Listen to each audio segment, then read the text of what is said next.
Hello, hello, hello, and welcome back to the Landy Lodge, everybody. We've got a very exciting episode for all of you today. Please let me know that my volumes are sounding okay. We're going to introduce the guest, our very handsome guest, in just a minute. Just first want to give a huge shout out to the Sages of the Lodge, the beautiful souls you see listed right here on your screen. Becoming a Sage of the Lodge is easy. It's in the episode description if you like, but just know it's never expected of you. I just love the fact you're all here and love to hang out. Want to give a further shout out to Unknown Live, who just subscribed on Twitch, and our newest follower, Caron. Hopefully I'm saying that correct. But anyway, enough of my yapping. Let's bring in Mr. Treehouse. Treehouse, dude, how are you doing today, sir? I'm doing great, man. Thank you so much for letting me into the lodge. Once again, I love being here. Sometimes I'm a little normie. Sometimes I'm a complete sicko. So thank you for accepting me as both anytime. So yeah, man, it's always awesome to be here. And I'm super excited about these conversations we're gonna be having.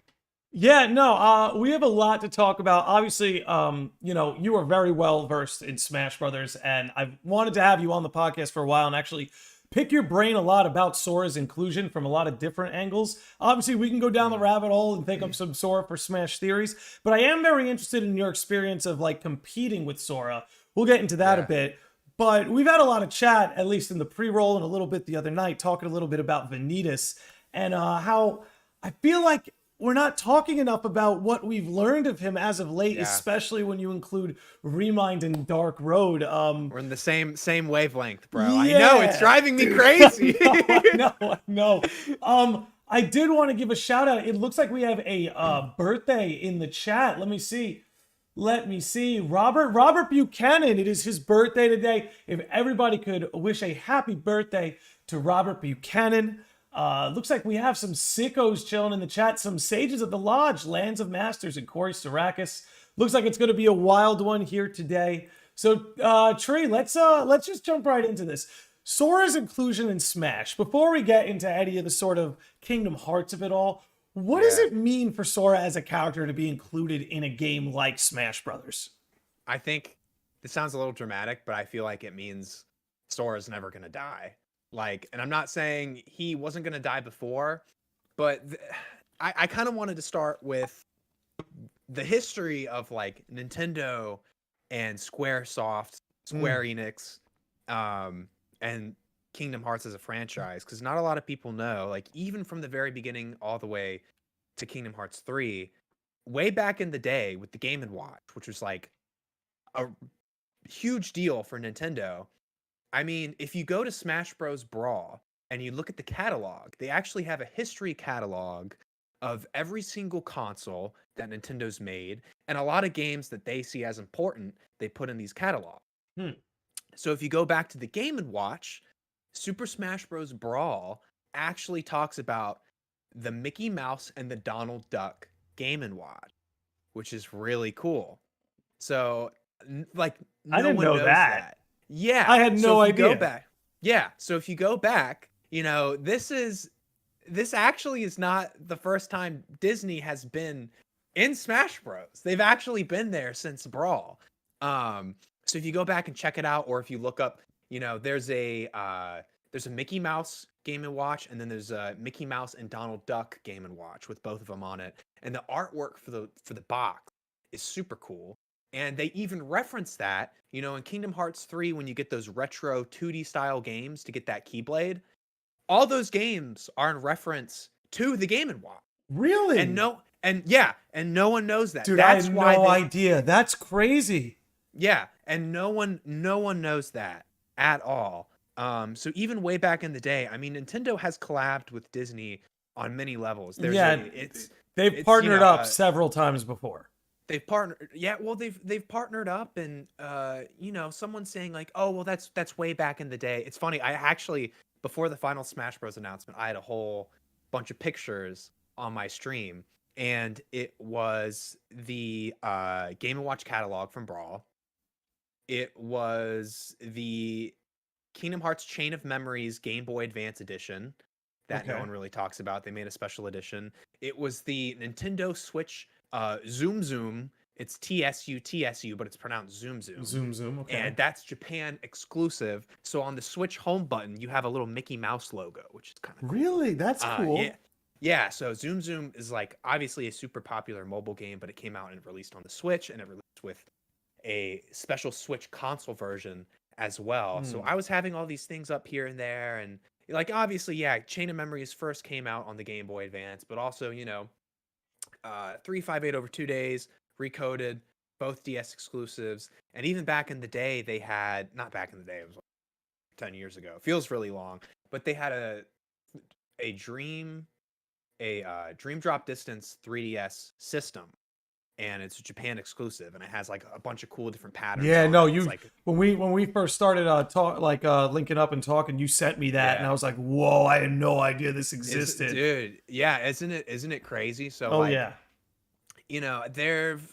I always knew it was possible, but at the end of the day, like Sora is a legal nightmare, right? And something I noticed recently is that Square Enix did a Happy Holidays post on Twitter, and it showed all the Square Enix characters. And then on Sora, at the very top, it says @Disney/Pixar, developed by Square.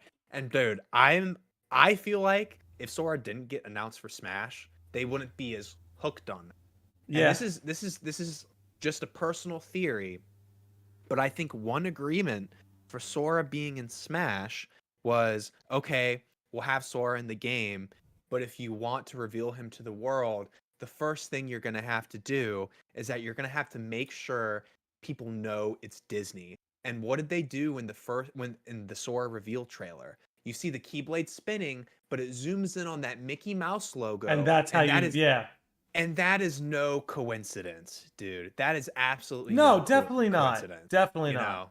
Especially when you consider that Disney is struggling with a lot of their IPs lately.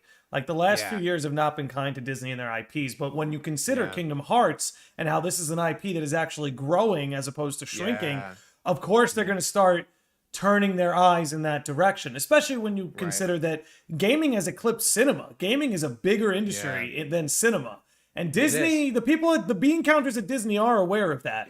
But I think they're smart enough for the most part, to let Square Enix do their thing. But like you're saying, they just want to make sure everyone knows Disney is a part of this. Yeah. Yeah, there's a really great, if you look up virtual legality, there's an amazing video of this lawyer kind of breaking down who owns Disney technically, or sorry, who owns Sora technically, Sora getting in Smash, all of that stuff. And it's a really amazing video. So big credit to him. That's where I heard about the whole Mickey logo popping up first. And he personally thinks, it's just his opinion, that was part of the deal for him being in the game.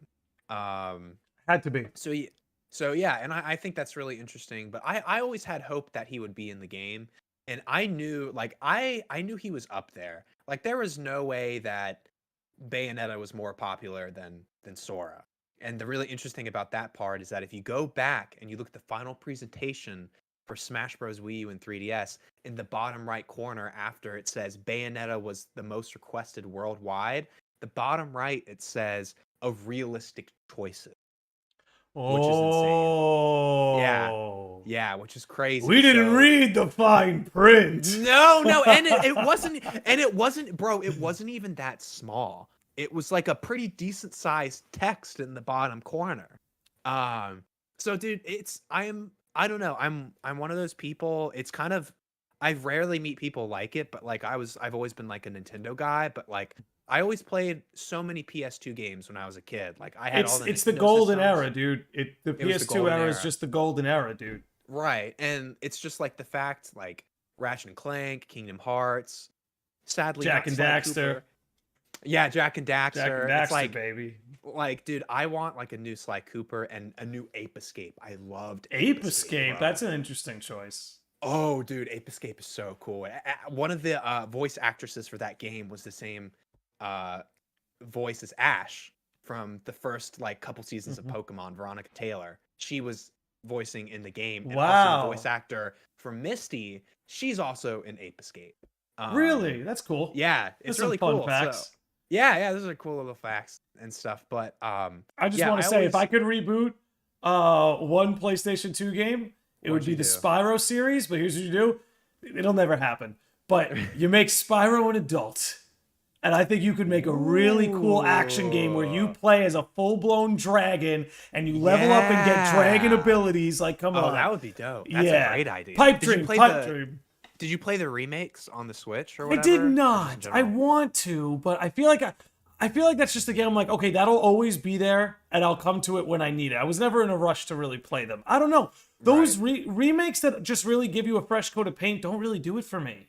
Yeah, You know, I if, understand that. you know, if you It's make the true. graphics a little prettier, that's great. But like, I'm still playing the same game from 20 years ago. It's not. You're right. There's a certain charm about some of those older games in that generation that you just don't. I don't want to sound like a boomer, but like sometimes like if The if gaming you're ain't what it used to be.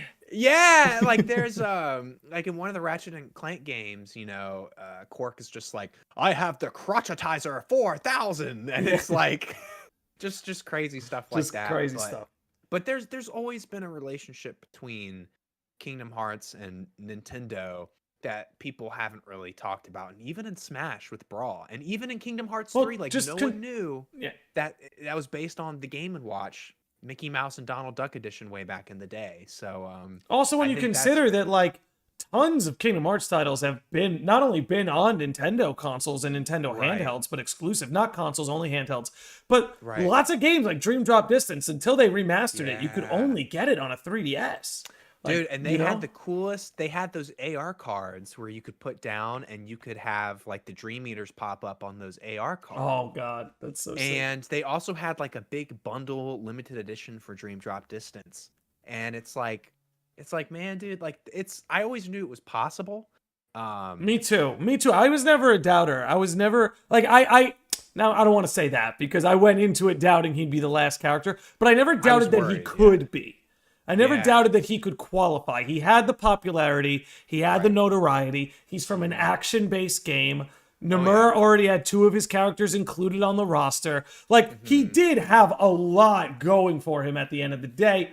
What people worried about was actually the, like you were talking about, the copyright nightmare. But as we know from interviews, apparently the biggest headache wasn't Disney and the copyrights. It was Nomura being a stickler, making sure that Sora was honorable to his source material and that everything from his presentation to his moveset, which leads me into what I wanted to actually ask you about. So as somebody who has played the Kingdom Hearts series and has also played a ton of Smash as Sora and compete as Smash and Sora, do you believe that Super Smash Brothers does justice to Sora's moveset? Like, does it feel like Sora? Does it feel like a 2D platform version of the Kingdom Hearts games when you're playing as Sora? Like, how does it feel? You know, at a high level, how does it feel?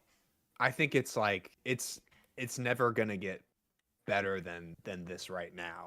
I think, because I personally think that Sakurai would be the only person keep a character true to their originality, but also kind of change it up and make it a bit more modern. So like even an example you can see in that is just like the render, the KH1 render for Smash. Oh yeah, it looks great. Beautiful. Looks so And good. I think it's like it's very up to date and it's very like something you would see now, but it's very there's nothing like new.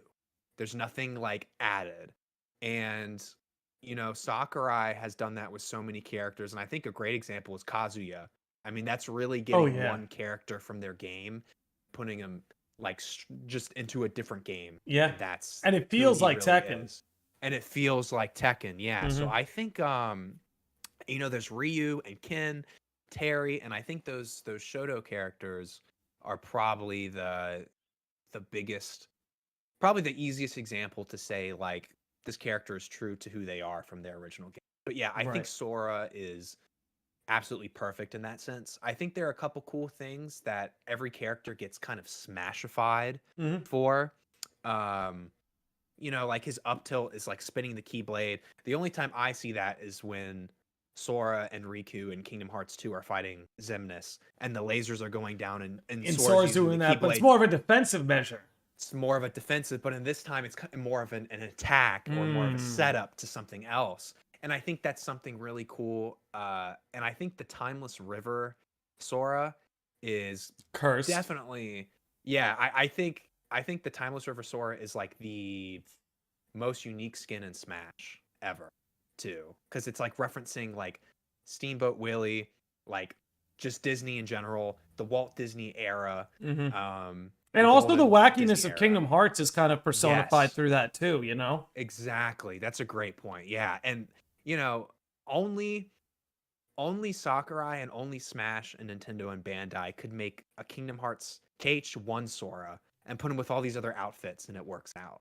You know, because the funniest thing to me is always seeing someone's playing Sora as like the KH3 alt, and they're doing the KH1 jump. Like to me, that cracks me up Yeah. every time, and I love it. And it's just so fitting.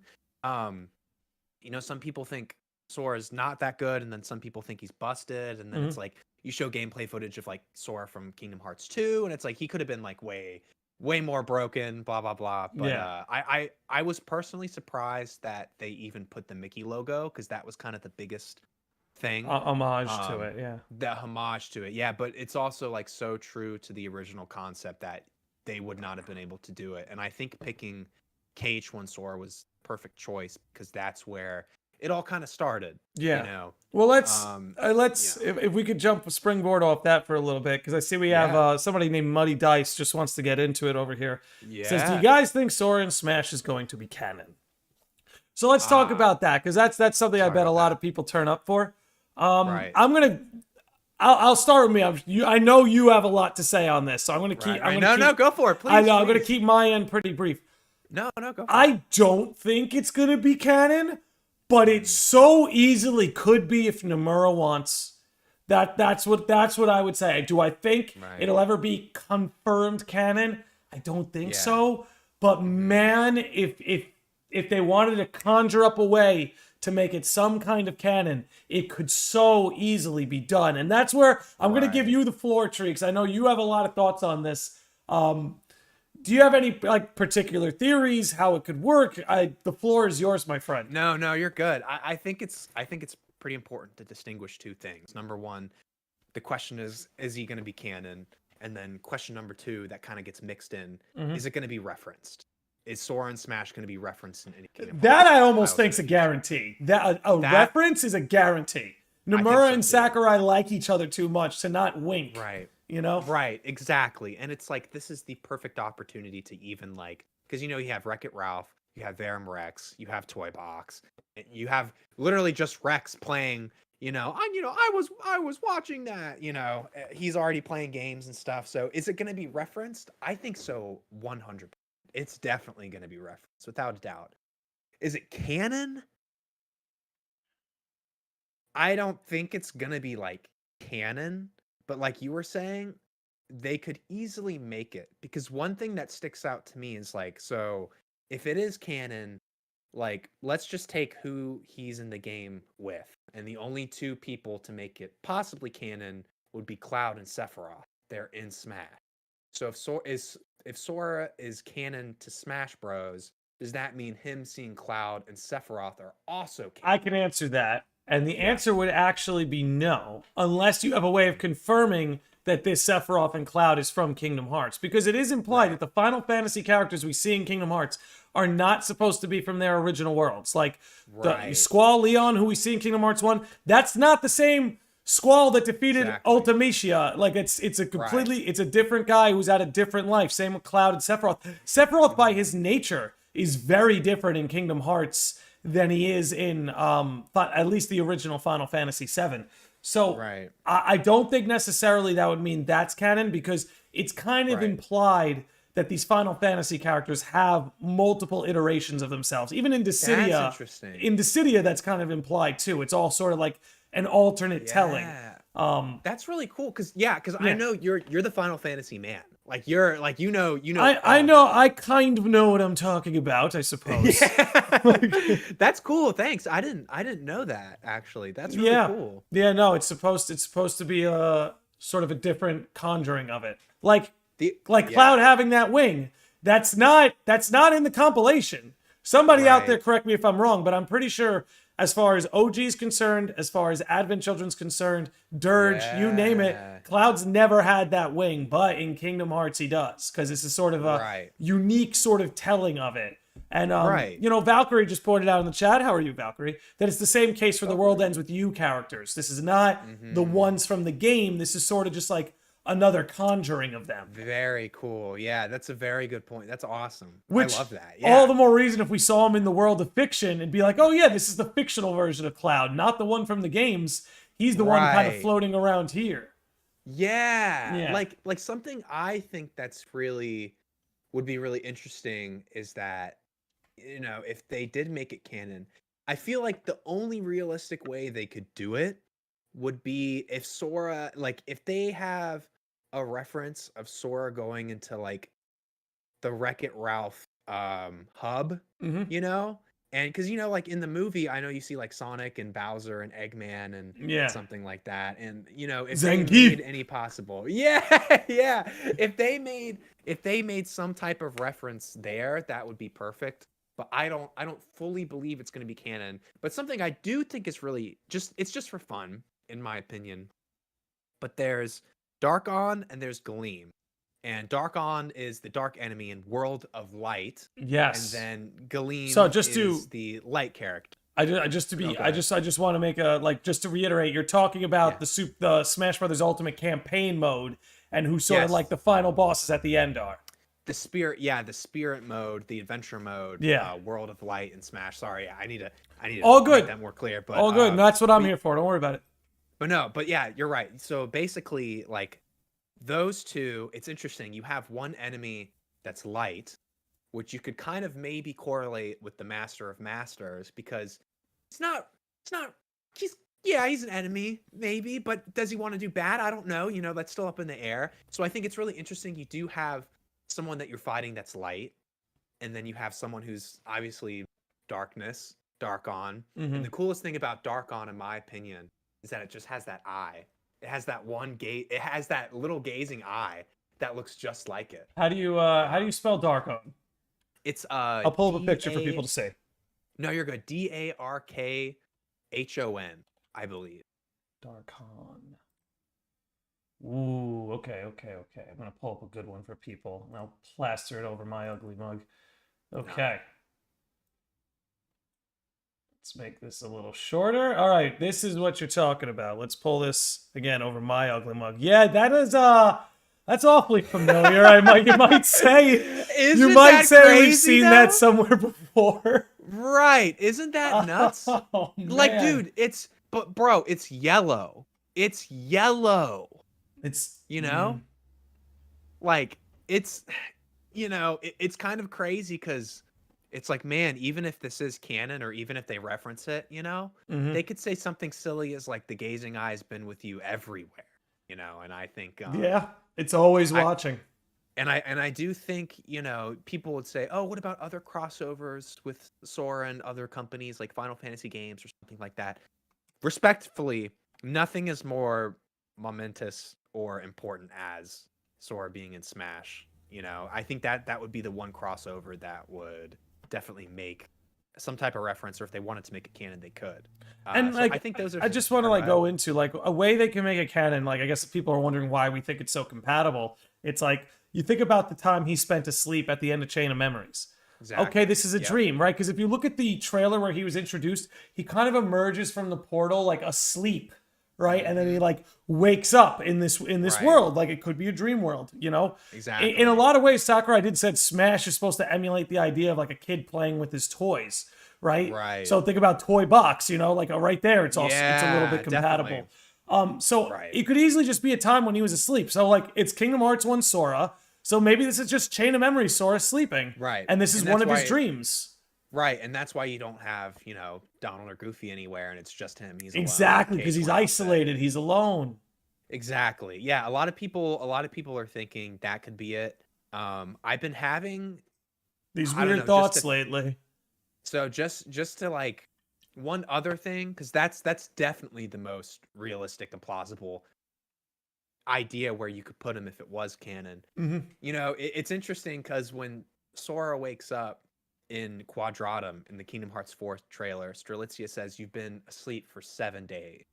And, it could be interesting because maybe he could just be in a different world, or maybe he's having a dream of being in Smash. And that's why you have all these different outfits of KH1 Sora, because it could be just KH1 Sora in the Dive to Heart. That's literally a stage from Smash. So they could tie some really cool stuff there, because it has all, in Smash they do a good job of having all these different movements from all of the game, Right. and then putting it on KH1 Sora. So maybe it's just some type of mixture or some type of dream he's having with there. And I think, they could maybe do something with that. But yeah, I don't, at the end of the day, I don't think it's going to be canon, but I guarantee you they're going to make it, they're going to make a reference. There'll be a nod to it. There's 100% going to be a nod to it. Yeah. Overall, I think the sentiment about Sora being in Smash is that, like, in our hearts, and certainly if you're watching this podcast, you probably agree, like, in our hearts, he's always been one of the greats. But like you were kind of getting at, Treehouse, this means like he'll forever be seen that way. People are going to look back at this fighting game they're never going to be able to pull it off again. Look, I'm not saying you won't ever see a roster that big, but you'll never see a roster. I really don't think you'll ever see a roster that inclusive, because IP is so important now, and companies are. Excuse me. Wow, I'm talking too fast. I gotta slow down. No, you're good, bro. It's hype. It's hype. I know. But my diaphragm took over for a minute there. But anyway, like, companies are clinging to their IPs for a reason, because this is what sells. So it's like, seeing Sora being included in a roster like that, I don't know. To me, man, it just seemed like he always belonged. And I've said this so many times, but I always will. I remember being younger, in my parents' basement, being a kid, writing a list of like my dream Smash roster, and Sora was at the top of my damn list. And you know what's crazy? I wish I still had that list, because so much of it came true. Like Sonic the Hedgehog, and Ryu and Ken from Street Fighter. Like, it's honestly like a dream. It's crazy. So it's it's nuts, really man. Cute, because I remember when I was a kid and I would play. I must have been in like fourth or fifth grade, and I was playing Melee in my room. And sometimes I would play his Game & Watch, and I would do his down air. And if you do his down air, he has a little key that goes straight down. And I would pause it right when I would see Game & Watch with the key. And I'd go, it's a Keyblade. It's a Keyblade. Game & Watch is worthy. Yeah, that's hilarious. The thing is, if you get into Smash Ultimate, you're a big deal. Right, and you're somebody. And I'm not saying that you're not a nobody if you don't get in the game, but like, you're the shit. I'll say this. I'll extend an olive branch. If you're a third-party character and you're in Smash, then you are the shit. Right. Because I'm just gonna say, there's some. I'm not hating on this series. I'm actually gonna buy the new game day one. But there's some Fire Emblem characters in there that really are not. They're not legends. I know. I know that's true. I ain't hating. I'm a No, you're good. You're good. No, bro. Listen, bro. I'll hate for you. I remember I went on someone's I was on another podcast and someone was like, "Who could you get rid of?" And I was like, maybe like 3 or 4 Fire Emblem characters. That'd be kind of cool. Yeah. As someone who loves Fire Emblem, I'm not trying to call it the Fire Emblem people. But I think. Well, technically, Sora, you could call Sora a fourth party if you wanted to, because of Disney. He's more like third party squared. Yeah, exactly. Like, man, bro, I love that Disney logo at the end. I'm not trying to lie. Like, when you boot up the game and you see the credits at the very bottom, I love seeing that. But I will say, I'll say this: I'll love seeing that Disney logo so long as they keep letting Square do their thing. Yeah. Facts. Do you have that? Do you ever have anxiety that Disney might just stick their hands too deep in this? Do you ever think about that? I think about that sometimes. I think about it. And allow me to say, Disney is a very important part of Kingdom Hearts. I'm not discounting that. Right. I'm not saying the problem is Disney IPs and characters. I'm saying, the company's agree. Influence. That's what worries me a little bit. Well, you told me one time, and I it sticks with it's been with my head ever since you told me. But you're like, there's something about when original creators leave the IP they created, and it's true, and that's what I'm kind of worried about with because Sora getting into Smash is the classic Fire Emblem for Melee, in Yeah. my opinion. No one Mm-hmm. knew what Fire Emblem was. There's actually supposed to be a Fire Emblem stage in Melee, but it got scrapped last minute. Really? But just seeing I didn't Marth know and that. Roy in that game, people were like, "Who are these characters? They're so cool. I want more." And now we have more, Yeah. Fire Emblem characters than we do Legend of Zelda characters a while. And I think, Don't upset me, please. I know I'm having a good sorry, night, it's Tree. just- you got Sephiroth and Cloud and Sora, so it's a pretty good roster, though. Yeah, yeah. But I think now that he got in, like, I'm seeing so many people pick up Kingdom Hearts now, and so many people like just get into the franchise, and I'm happy because the game has always deserved that type of respect. It does. Yeah, 100%. And I'm so happy that it's finally getting it. And I think down the line, bro, if you just have Sora with the monopoly that Disney's making right now, I mean, you can have him go on forever and ever and have him travel to different worlds, different third-party worlds. I think it's got to end. I think look, I mean, I think Sora's journey has to end with Nomura. Sora's Nomura's boy. If Disney was smart, if when the day comes where, Nomura hangs it up, he retires, and they want to keep the series moving forward, leave that alone. Put it over there on the shelf. The Nomura era, tell a new story, new characters, new IP. If they were smart, I really think that's what they should do. Because again, we need Disney to be a part of Kingdom Hearts for Kingdom Hearts to be Kingdom Hearts.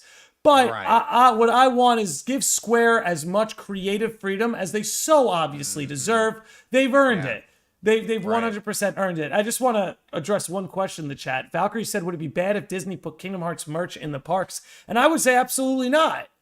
Yeah. That's Disney's job, is to market it. That's what they should be doing. They already have merch in the parks. They have Kingdom Hearts. They have KH1. I will say, though, it's underrepresented. I will say, as far as Disney IP goes, Kingdom Hearts is incredibly underrepresented at the parks, among the brand in general. But dude, that's what this is. I've seen it for years, bro. This is what Smash does. Yes. When a character gets into Smash, it just boosts up the whole thing. And I think part of that is honestly into like some of the deals to these characters getting into the game. Something that I saw that was really interesting is that the Kingdom Hearts 20th anniversary event in Japan, they had this giant poster of the KH1 Sora Smash render. And I was looking at I was looking at other websites, like I was on like Pokemon, like the Pokemon's website, and I noticed that they have the Smash renders for Pichu and then some of them for Pikachu. And dude, I think that when these companies collab with Smash, part of these agreements are the original companies owning the render.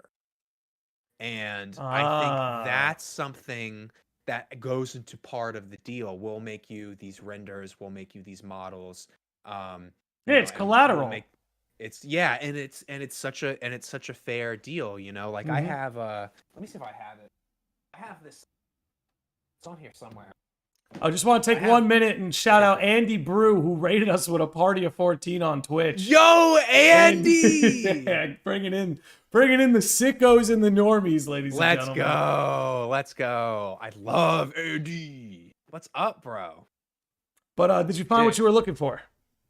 I couldn't. Well, I'll try and find it later. But if you go to the Pokemon website, they'll talk about the cards, the TV shows, and they have like a Pichu render, and the Pichu render is the Smash Bros. Render. And it seems like to me that the original company owners own that. And I think it's the same with Sora. It's part of the deal. Because honestly, at the end of the day, having your character included in Smash is a business deal. It's a business move. It's a marketing move. Like no question about it. Even honestly, you can't tell me that the Devil May Cry team didn't use this to their advantage. They knew Dante for Smash was a theory, was hype. They knew that was the thing. So what did they do? Anytime Smash said they were announcing something, they always were like, hey, we're going to announce something soon. Not because Dante was coming to Smash, but because they knew the zeitgeist was watching them. They knew the spotlight was on. So they're like, hey, let's capture some of that attention. And maybe somebody who Googled Devil May Cry today and end up buying our game. Right, You know? right, exactly. And then, I mean, even being a me outfit is actually a pretty big deal Yeah. too. So, them getting in there. But yeah, Oh I yeah. think I don't think as soon as I didn't see Sora, or as soon as they just had like 3 me costumes for the final direct, I was like, I think it's gonna be him. This is looking really good. But yeah, I do think that's part of their contract is, we'll put the games on Switch.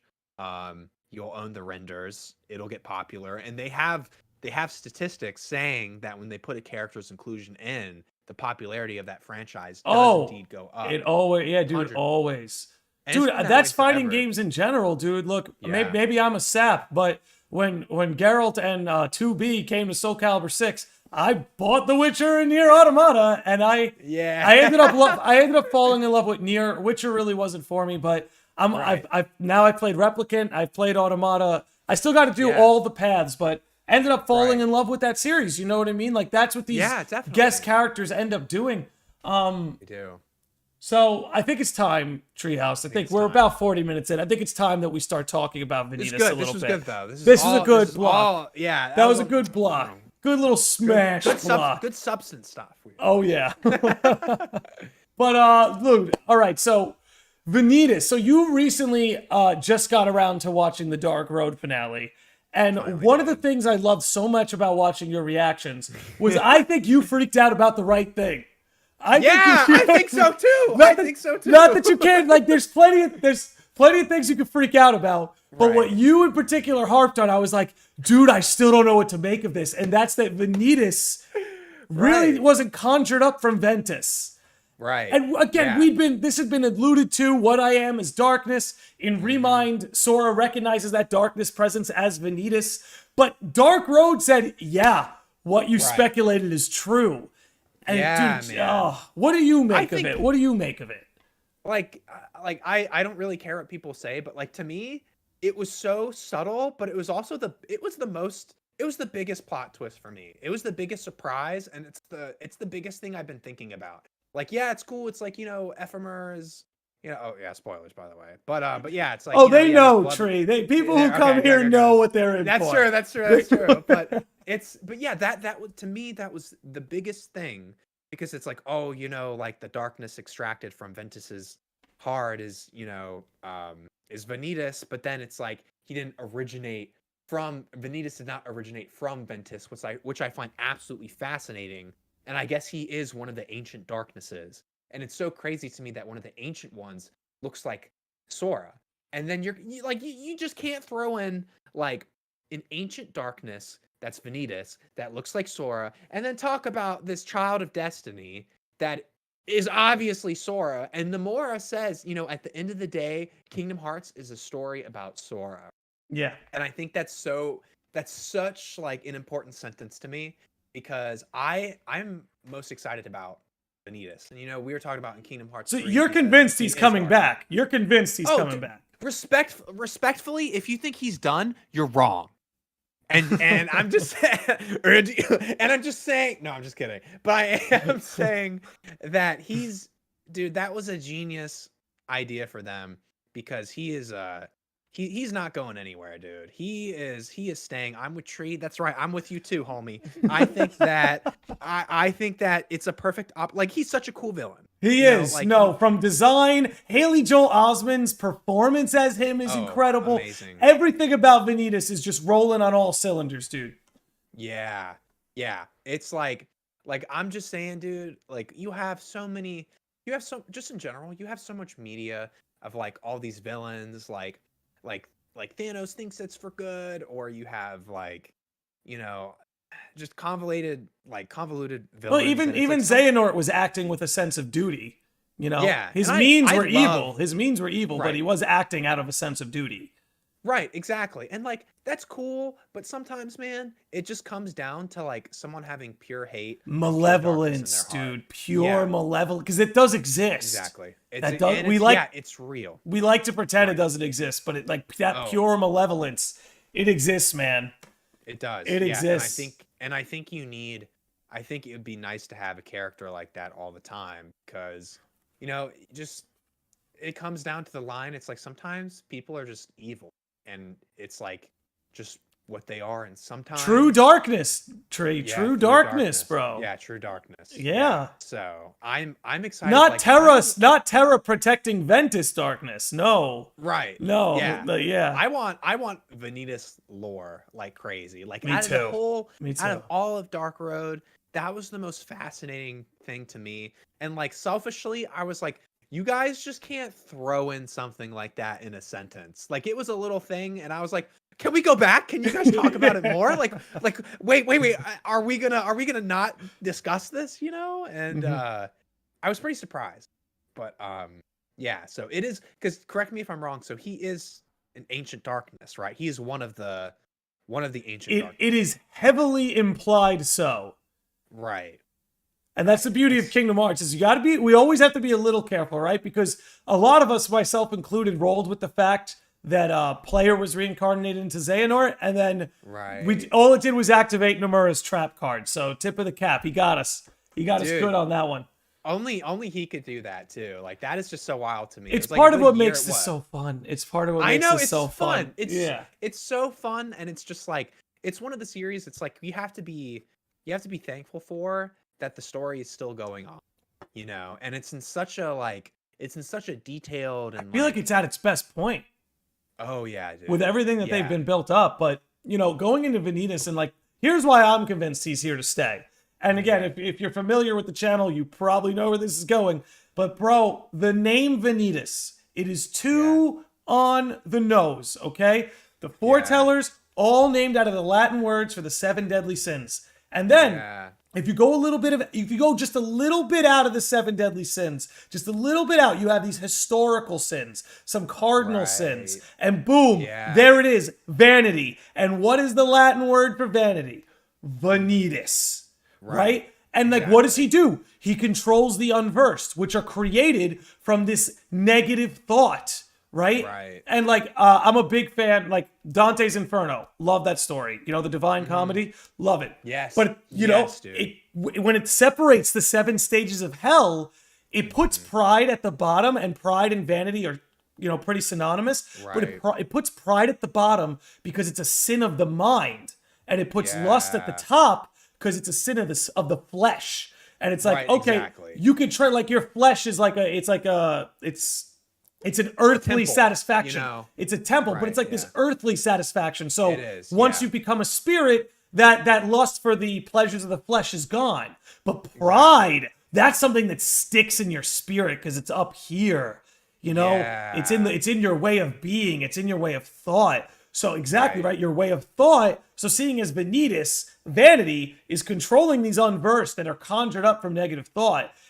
I have to believe that that's not an accident. You know what I mean? Exactly, dude. And like, you know, Zigbar, like, you know, he died in Kingdom Hearts 3, you know, and then they just show him at the end, and it's like, dude, they're all coming back. You know, they're all gonna be back. So, dude, it's Kingdom Hearts is the story of death and rebirth. We're gonna see a lot of characters again. I'm not saying everyone's gonna have a big role to play. You know my take on this. I actually think a lot of characters are getting benched. I don't think there's any other way to pull off what's about to happen without a lot of characters getting benched. But yeah, dude. It's so funny because you know, I've heard from some religions, you know, saying that lust is the worst of the mortal sins, and it's funny that Lushu is, you know, for lust, and he's up there, and it's like, maybe he's way worse than Vanitas if you're just down there, you know. So I think that's kind of an interesting take, and you know, it is very religion based, and there's no way you can have a character as cool as Vanitas and just throw him away like that, you know. Because what about Marluxia and Larxene too? It's like, did they just finally remember? Did they get their memories when they died? Like, where are they going? You know, because I just don't know. But he's not going anywhere. He's not going anywhere. And like you said, Nomura said this is Sora's story, right? And now we have what's implied to be an ancient darkness that's taken on the form of Sora. Yeah, that's wild. Like, that's insane. Not like, dude, what if Vanitas took Yozora's body? Right. Right? Because maybe at the end of Exactly. Kingdom Hearts 3, we slay Vanitas, and maybe now he has no need for that anymore, and he needed another vessel. I don't know. Random Right. thoughts, random ideas, but that's what you could do with this character. You know? Exactly. Right. There's so much you can do. Like maybe Vanitas, like that's not what he really looks like, or like, Vanitas is connected to someone who's connected to Sora, because we're gonna get into these bloodlines now. Pretty cool, I think. But yeah, I don't know exactly what they're gonna be doing, Mhm. but I honestly think whatever they decide to do could be like is going to be a lot better than what they've been doing now, which is just like it's always been a cool concept to me that you have the super evil guy that looks just like Sora. And I think to really go more into that is should they have done it for a mobile game? I don't I don't know. I was just so to me personally, that's the number one thing from Dark Road I got.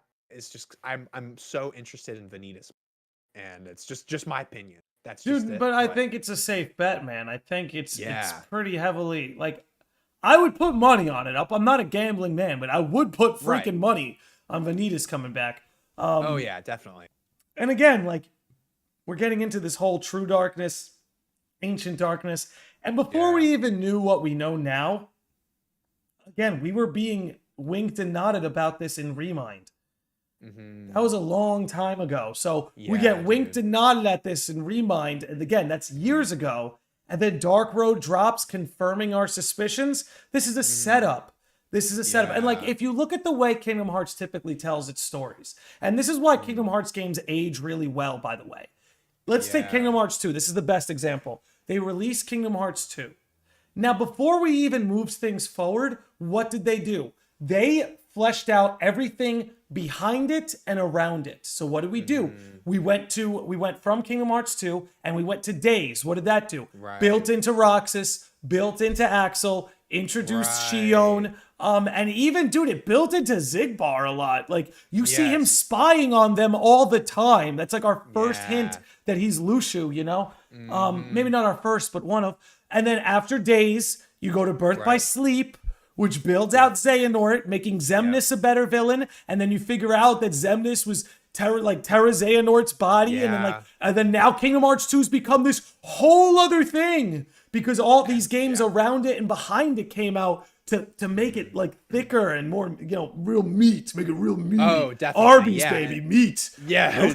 Bum bum bum bum bada bada bada bum. I love that little theme. That's my favorite, bro. Exactly. But I just want to finish. go for it. Yeah. And then you consider what they did after they did that. Then they go and they make Coded, and then they make Dream Drop Distance. And what are those games doing? They're setting up Kingdom Hearts 3. Coded makes it very clear what's going to happen in Kingdom Hearts 3. A lot of people think that game is like, you could write it off. If you were familiar with Coded before Kingdom Hearts 3, you had a really good idea of what was going to happen in that game. Right. Exactly. Everybody coming back wouldn't have surprised you at all. But Right. you have Coded and Dream Drop Distance, which flesh them out a little more, yes, but really are just setting up the big event in Kingdom Hearts 3. Yeah. And then, right as we're leading up into Kingdom Hearts 3, Union Cross is going out. The Master's been introduced and everything. So what did they set up? They set up where we're going to land. They set up where we're going to start, and they set up where we're going to land, and bam, here's Kingdom Hearts 3. And ever since Kingdom Hearts 3 dropped, everything they've released has built out and fleshed out Kingdom Hearts 3 even more. Melody and Memory builds out Kairi more, fleshes out Xehanort and everything that happened between the two of them more. Now it's not just Kairi was killed. It's like, no, now Kairi's got some psychological trauma. Like, took that to another level, Right. Exactly.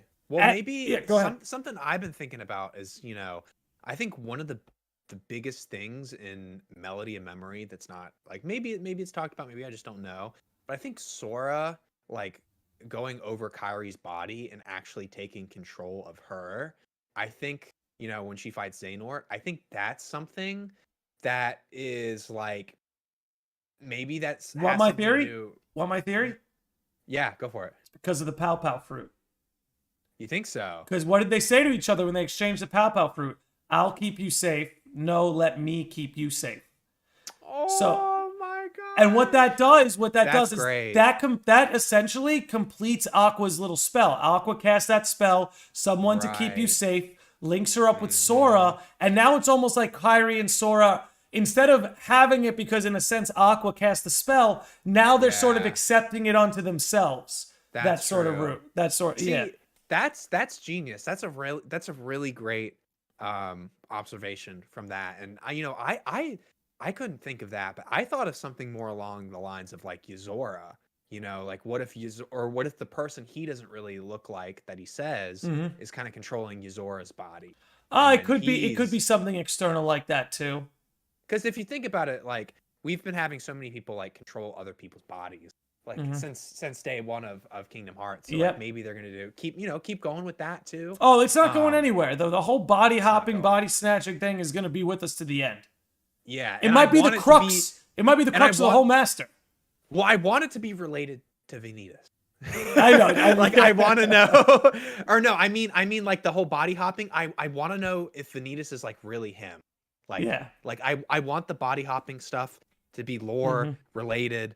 Like who he really is, because maybe it has something from like, Sora making a wrong choice or something. Yeah. Like at the end of the day, like not everyone's perfect. Exactly. And I think that was really implied in Kingdom Hearts 3. Yes. And I feel bad for a lot of people who didn't play, or not play, but like watch Union Cross and then played Kingdom Hearts 3, because Kingdom Hearts 3 is just full of Union Cross references. Because that's where we're going. That's where the series is going, man. It's a lot of that. I want to shout out Eric the Dude, who says, and this was kind of going into what we were talking about before. Melody Memory's story was crazy because it confirms Zehanort knew about Quadratum and knew that Sora would end up there, which again, that fleshes out Kingdom Hearts 3 more, just like Days did for Kingdom Hearts 2. That game is doing for Kingdom Hearts 3. And then we have Dark Road, and now you see why Zehanort just had this sense of hubris. It all makes much more sense. It all builds into itself more, But I'm with you. I feel bad for anyone who didn't know who Ephemer was.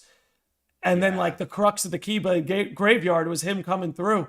And to me, I was like, wait, it's like, it's that guy. I remember it took me a sec because I watched back cover so many times. But honestly, the Master and the Foretellers are mostly what I was focused on. And it took me a second because I was like, oh, it's him. The Ephemer. I was just like, fuck. Yeah. I was just freaking out. You're like, the scarf. The scarf. Exactly. I do think, because I want to know more about that, that Heartless boss that once you beat KH3 that has like the ephemer scarf, basically. Like there's some huge relation to obviously both. I've Andy might have a theory on that. I think Andy might. I think it's possible. I might be wrong, and I might be just projecting greatness onto my boy. But I think Andy might have broke that theory. I don't know. I could have that wrong. I do think it's kind of crazy how that that Heartless kind of looks like the giant Heartless in the Kingdom Hearts 4 trailer. Like I feel like they kind of look similar. Here's where I get a little tricky about the Kingdom Hearts 4 trailer. I want to look at it and I want to nitpick as much as I can and make as many theories out of it as I can.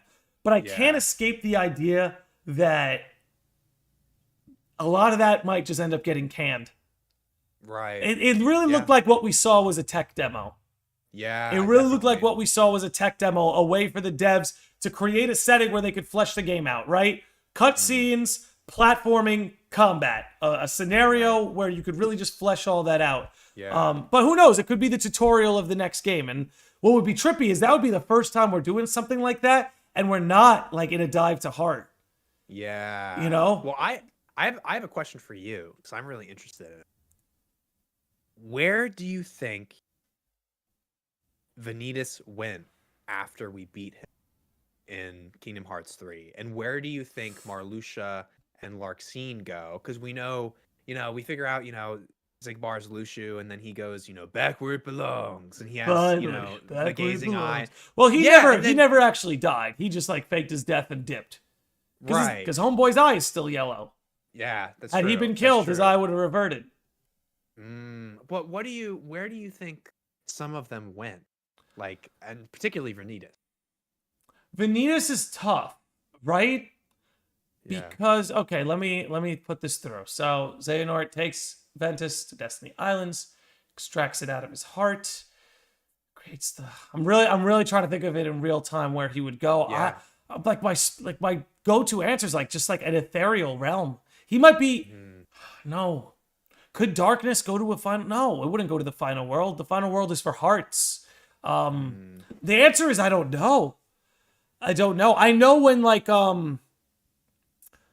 the Radiant Garden guys got recompleted. They were all recompleted in Ansem the Wise's laboratory, right? So maybe they'll just be recompleted at the place they were turned. You know what would be crazy? What if Vanitas has a heart? What if some of the ancient darknesses? He'll grow one. They just like we saw nobodies grow hearts. We might see darknesses grow hearts. Wouldn't that be something? Right. Yeah, I mean that's the thing. One thing people are talking about Star Wars for Kingdom Hearts and something going down. I would love it, but something I realized, I was pretty young when I was told this. I remember the last episode of the original trilogy when, Darth Vader is like, Luke, take my mask off. He's like, I want to see your face or whatever. And Luke is like, no, I'll save you, Father. And he goes, you already have, Luke. And I remember watching that with my mom, and she was like, Lewis, even on your deathbed or even at the last part of your life, if people are bad and evil, they can see the light at the end and they can convert. Yeah. And I think that would just be something so Kingdom Hearts if you have these pure darknesses or someone like Vanitas, but you have to remember that everyone has a heart at the end of the day and they can convert if they want to. And I think that would be something. I want that character. I see what you're talking about. I want that character to be Lucio. Right? Yes. Because when you look at Lucio, you see the price he's paid for the role he's had to endure. Scarred up faces, missing eye, not his body, having to cloak himself. He can't even have friends. It's crazy. Hey, yo, hold up. Billy the Kid Lawrence dropping a $5 super chat says, not much, but always showing the love wherever I can, brother. Billy what a the homie. Kid, what a homie. Love you, Billy. Again, dude, you're already a sage of the lodge. Just know none of that is expected, but always appreciated. Guys, give some love to Billy the Kid in the chat, please. He's big supporter. No, Billy's been supporting us a long time, man, and you don't forget that. You don't forget that. But heck yeah. But getting back into Vanitas, dude, and getting back into you're saying, because we know Nomura is a big Star Wars fan. That's something we know. Dude. You see, it's gonna be there. Yeah, if you're familiar with Star Wars doesn't even need to be in Kingdom Hearts because it already kind of is. It already is. It already kind of is. A lot of it is already in there. Terra's Anakin. No, he isn't. No, he isn't. Get that shit out of here. Anakin's cooler. Yeah, no, I'm just kidding. And no, Anakin is cooler. I'll say that. Anakin is cooler. Anakin is cooler. There's something I think is going to happen with somebody. I think we're going to get to a Star Wars world and Zigbar is going to be like, Sora, I am your father. Or some crap like that. Maybe not to Sora, but I think to someone. Oh boy, I would love that. I would absolutely love that. You know what I want?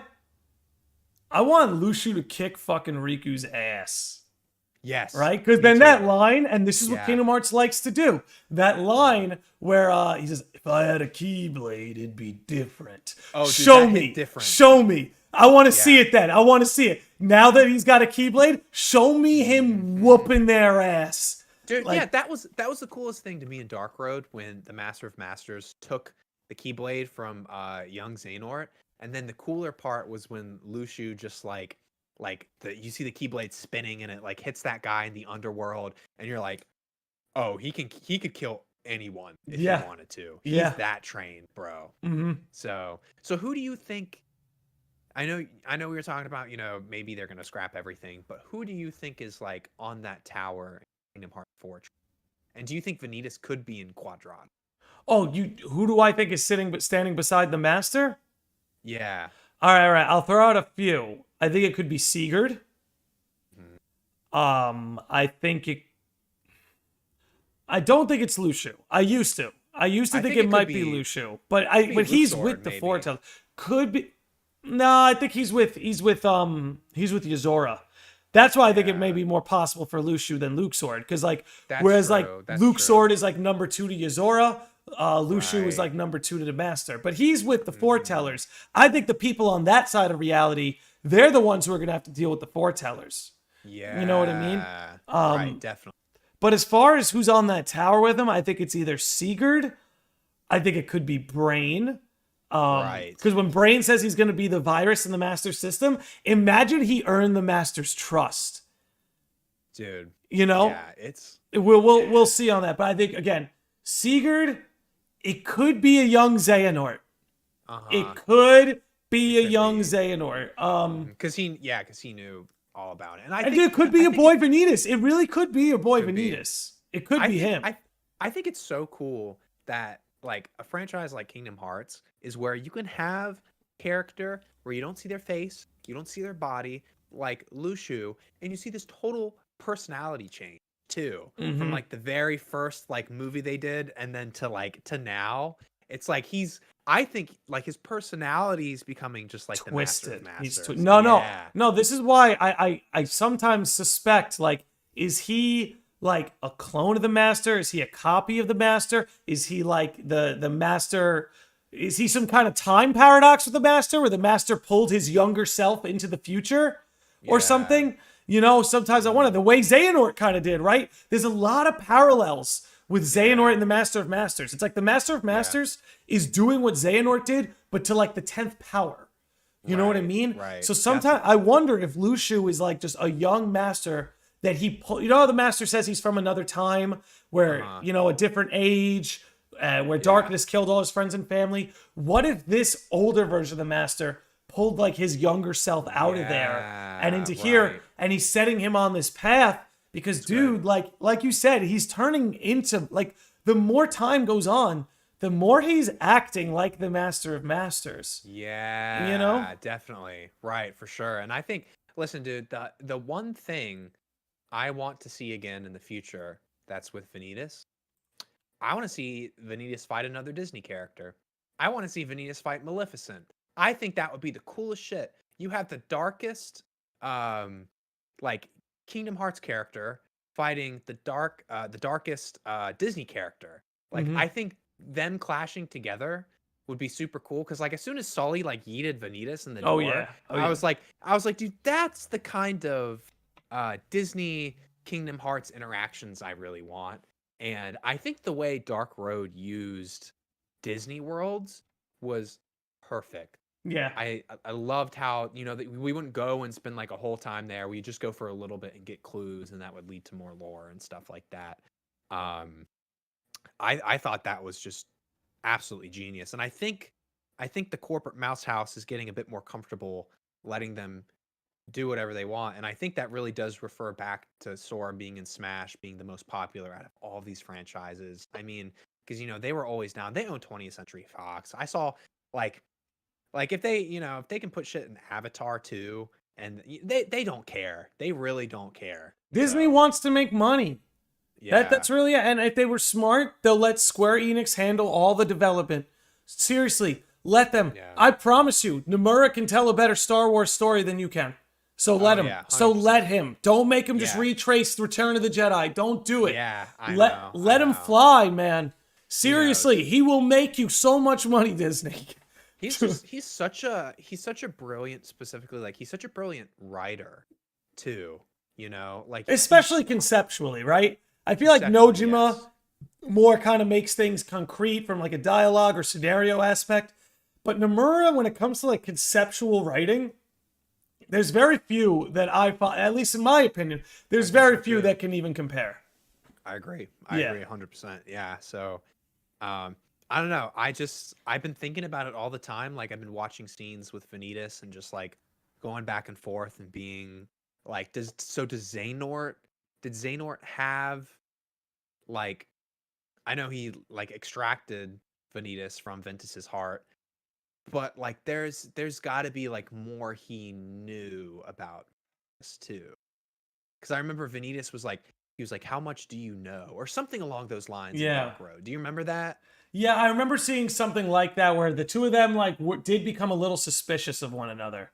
You know what I mean? The two of them were really like sort of sizing each other up. Like, and that's actually what I like. You're starting to see a lot of that in Kingdom Hearts, like Luke Sword and Lushu. Like, who are you really? Yeah, the question is like, who are you, Luke Sword? Which means like that's got to be the next twist, right? The Kingdom Hearts 3 twist was who is Lushu, and now or who is Zigbar rather, and now it's gonna be like. I almost feel like Kingdom Hearts 4 ends, and someone's gonna take that hood off, and it's Luke Sword, and we're just gonna be like, what the? I know. Yeah, exactly. Well, it's cool to give like, you know, Vanitas is always like darkness, darkness, darkness, but it's cool to give him a little bit of personality and be like, wait a minute, how much do you know? Like, who are you? What are you doing? And I think that's, you know, it's crazy to have someone like Zigbar be in Kingdom Hearts 2, 358, and it's like, oh yeah, you know, some guy just signed up for like this video game gig, and now he's gonna potentially be the main like the main what is it? Not the main villain, whatever. But I don't know. I think that's really cool because that could happen again too. It could. It very easily could. I think what's actually cool is like the ambiguity of the next arc's villains, right? The Master of Masters. So we have a villain, right? We're supposed to accept him as the villain, but his goal is to eradicate darkness. Yeah. And now we have to be opposed to that. You could have a lot of fun with that. Right. Because, like, what am I supposed to believe? If the Master in the Lost Masters arc, if he's setting up to be our villain and he's trying to eliminate darkness, does that mean we are fighting to protect the darkness now? It's almost, I almost feel like our heroes might get stuck between a rock and a hard place. I think so too. They're almost going to be forced to collaborate with dark beings or something. I don't know. Which I would love because that's a very human aspect. Oh yeah. You know. Oh yeah. So I think that's where it gets personal, and that's where it's like, you know, if we actually end up having to make different decisions, you know, in Kingdom Hearts 4, that would be dope. But dude, I'm excited for Missing Link because I think that's going to patch everything up right before Kingdom Hearts 4. I think it connects. It's going to connect Scala and Quadratum. I think that's what it's about. I think that's what it's about. Please, because it's like I feel like right now they're like three quadratums at the moment. Yeah, we need a little, you know, concrete this, you know. Yeah, we need the concrete to dry. I think that's the best way to put it. Right. Yeah. Let's just like, you know, get a little clarity and go take this roller coaster. So. Right, so what is there anything else you think about, or anyone in the chat? Yeah, now's a good time. Maybe we can see what the chat's talking about. Yeah. All right, let's rattle some off. Kevin Ribeiro says there needs to be a balance of darkness in the void, but a world of light is blinding. Yeah, I think that's ultimately what we're gonna learn, or rather be shown. Again, Nomura, especially seeing the Versus 13 of it all being included in Kingdom Hearts 4 now, you have to remember that Shakespeare quote, that there's neither good nor evil, only thinking makes it so. I think that's exactly what we're going to get into, Kevin, that we're going to learn. It's not a matter of light, good, dark, bad. It's maintaining the balance between the two, you know? And correct me if I'm wrong, but I remember like watching some of the Final Fantasy Versus 13 trailers, and like the whole like wording and phrasing of that game seemed to be like something based on reality. Yeah. And I think that's like a fantasy based on reality. Yeah, fantasy. Thank you. Fantasy based on reality. That's just so that dude, that gets me into Final Fantasy. Like that gets me like wanting to play those games. See, I like the heart of the series. That's really what it comes down to. You know what I mean? Yeah. Listen, there's a bunch of chocobos running around and Moogles floating and all this stuff, but at the end of the day, it's a mirror of ourselves. It's ourselves looking back at us. Dude, you know? I hope Versus 13. I hope that shit gets leaked one day. Like I hope someone just gets like beta stuff. Can I tell you what I think may have really happened? I mean, no one really knows. No one really knows. Because he's not even allowed to talk about it. He signed an agreement, right? And I believe an NDA. But dude, I think the game sucked. Really? I think Nomura did his job, made cool characters and a cool story, but you still have to make a game because they ended up abandoning the engine they made it in. So I think they were fleshing this whole thing out, and they made all the assets, and they had the characters, and they wrote the story, and they had everything. They just had to make it into a game. And then that engine, they couldn't figure it out. And I think they just reached a point where they were like, we gotta move forward, you know, and they told Nomura, go work Yeah. on Kingdom Hearts, go work on Final Fantasy VII. So what did he do? He said, oh, I'm gonna work on Kingdom Hearts. I wonder when he thought that putting it in Kingdom Hearts would be the next step. You know, that's what fascinates me. If I'm not mistaken, I feel like this was always his goal.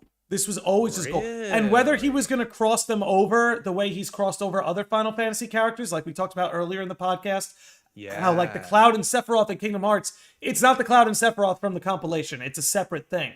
Right. So I don't know if he intended to do this that way or if it was going to be canon, but Nomura always intended these characters to cross over. He said, this one I'm pretty certain of, that Noctis was kind of made to be the mirror image of Sora, right? Yeah, right. He has a more darker overtones as opposed to younger and youthful. He's more older and edgier. They're both his children. He sees them both as his children. One is a sky, one is night sky.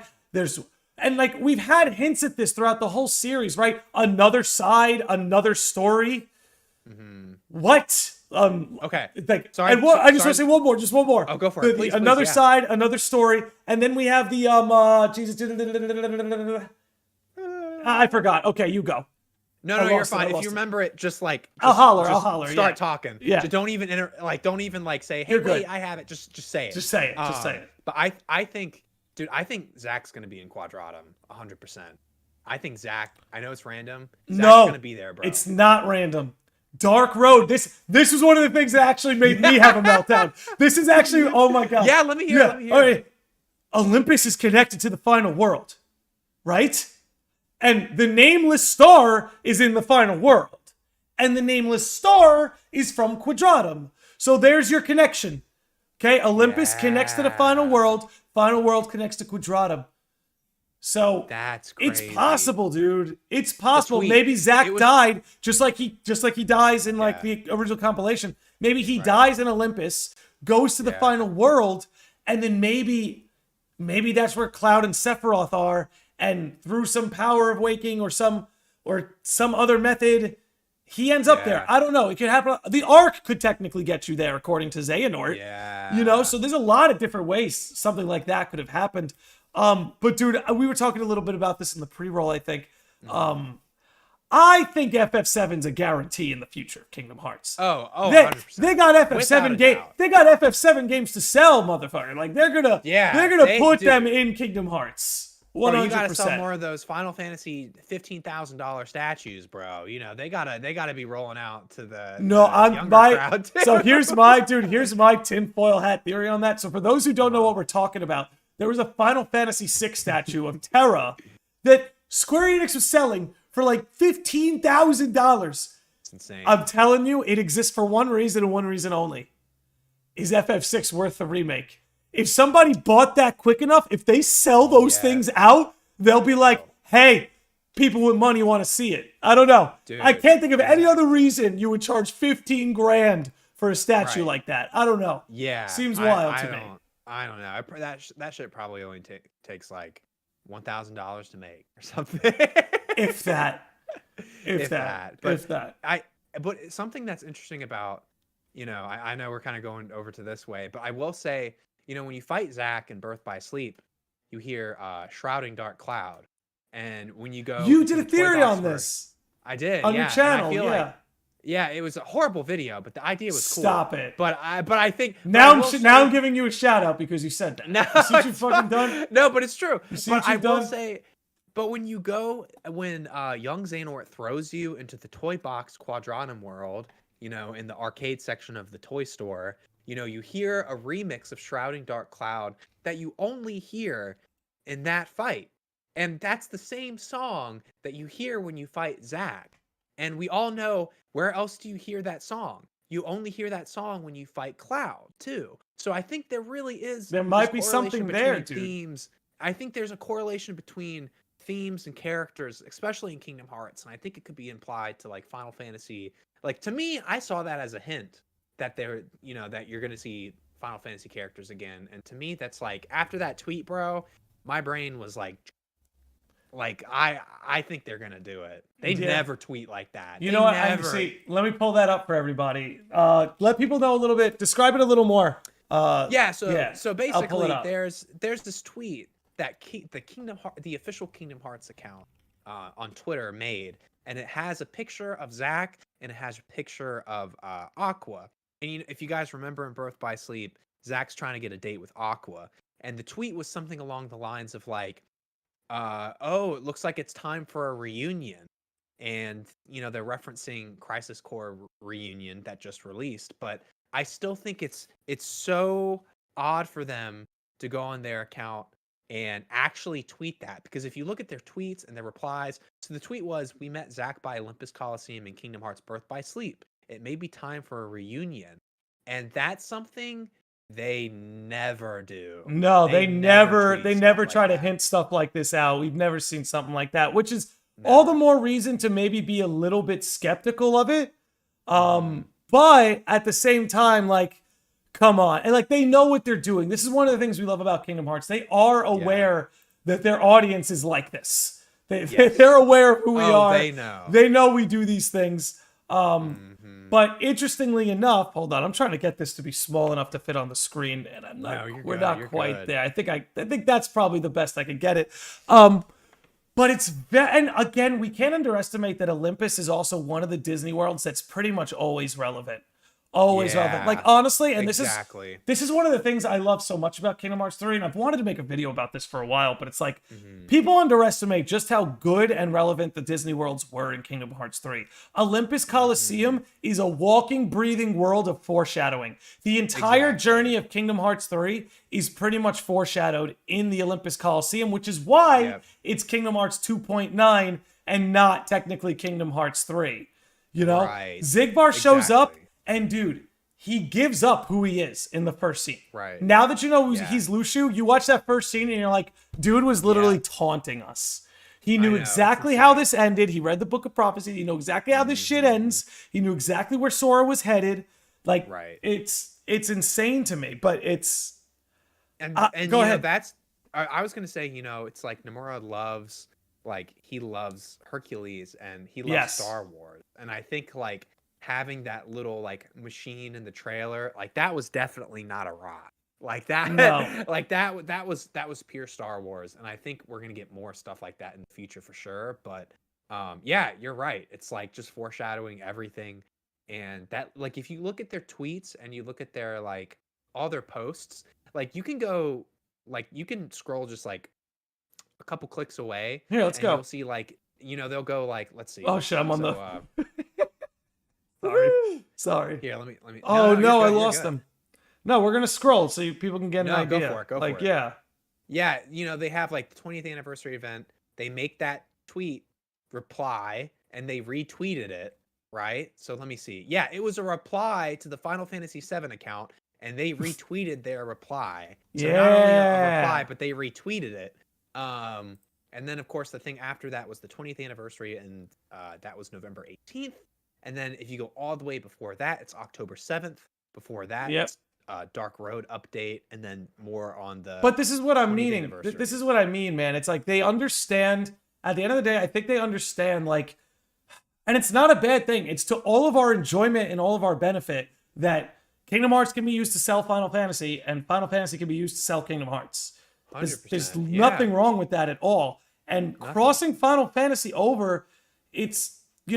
someone in the chat. Let me see. Somebody said something good.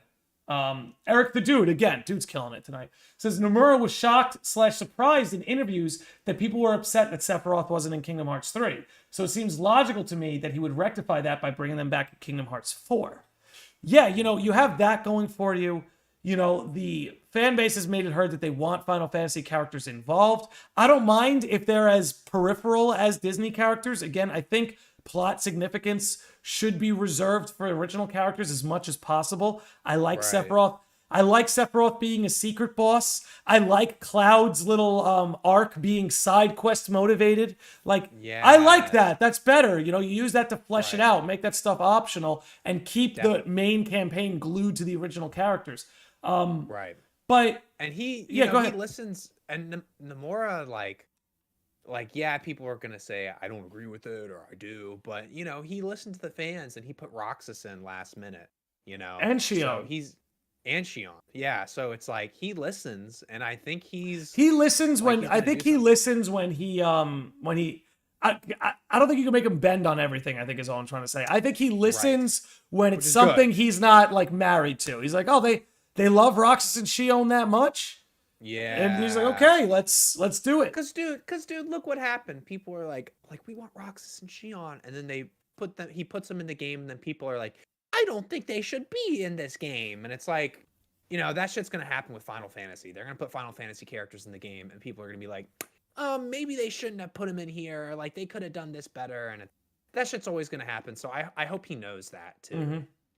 That some fans are just I, delusional. and then like, but here's the thing: it's like, dude, if Nomura's on Twitter, he needs to get off immediately. Like, Does don't he like have a Twitter? no, which is, but I no, but I'm convinced he has a burner account. I'm convinced he has Oh, a I'm burner sure. account. I'm sure they I'm all do, so bro. convinced. Yeah, I'm sure they all do. Yeah. I'm sure they Dude, all what's do. oh my gosh, dude, what is the guy's name? He's a game developer. I think it's for Tekken, but he does a lot. He has like a big YouTube channel and he does podcasts sometimes. He had Hmm. Sakurai on. He wears like really dark glasses. Um, let me see if I can find him real quick. Okay. Let me if anyone in the chat knows, let me know. I'm sorry I'm not the best at describing it, but let me look up. He does a lot of interviews. Let me see. Harada? Is that how you pronounce his name? Harada. Yeah. I'm trying to remember Yeah, his first name. Harada's bar Is it is his Katsuhiro? yes. Katsuhiro Harada. Okay. Okay, so something that no one really talks about is that this was maybe like 2 years ago, but there was an account called um, Sora for Smash on Hmm. Twitter, and he made a tweet saying like, oh, I can't believe everyone's delusional about these characters getting into Smash. Like he's pretty vocal on Twitter, Hmm. and so he started blocking people's accounts that said Doom for Smash, Sora for Smash, like Crash for Smash. He went out and blocked these accounts, and I remember the Sora for Smash Twitter account said Harada blocked me on Twitter, and then after the interview on Harada's bar he did with Sakurai, that same Sora for Smash account tweeted Harada unblocked, and people think Sakurai told Harada that Sora was going to be the final character because it was around that time, and he unblocked the Sora for Smash I account. believe it. I believe that I story believe it too, 100%. dude. I believe that It's story crazy. 100%. I I believe do it. too. I believe Yeah, it. it's true. I need to find the account, but Papa G No, knows. but Text honestly, it these in.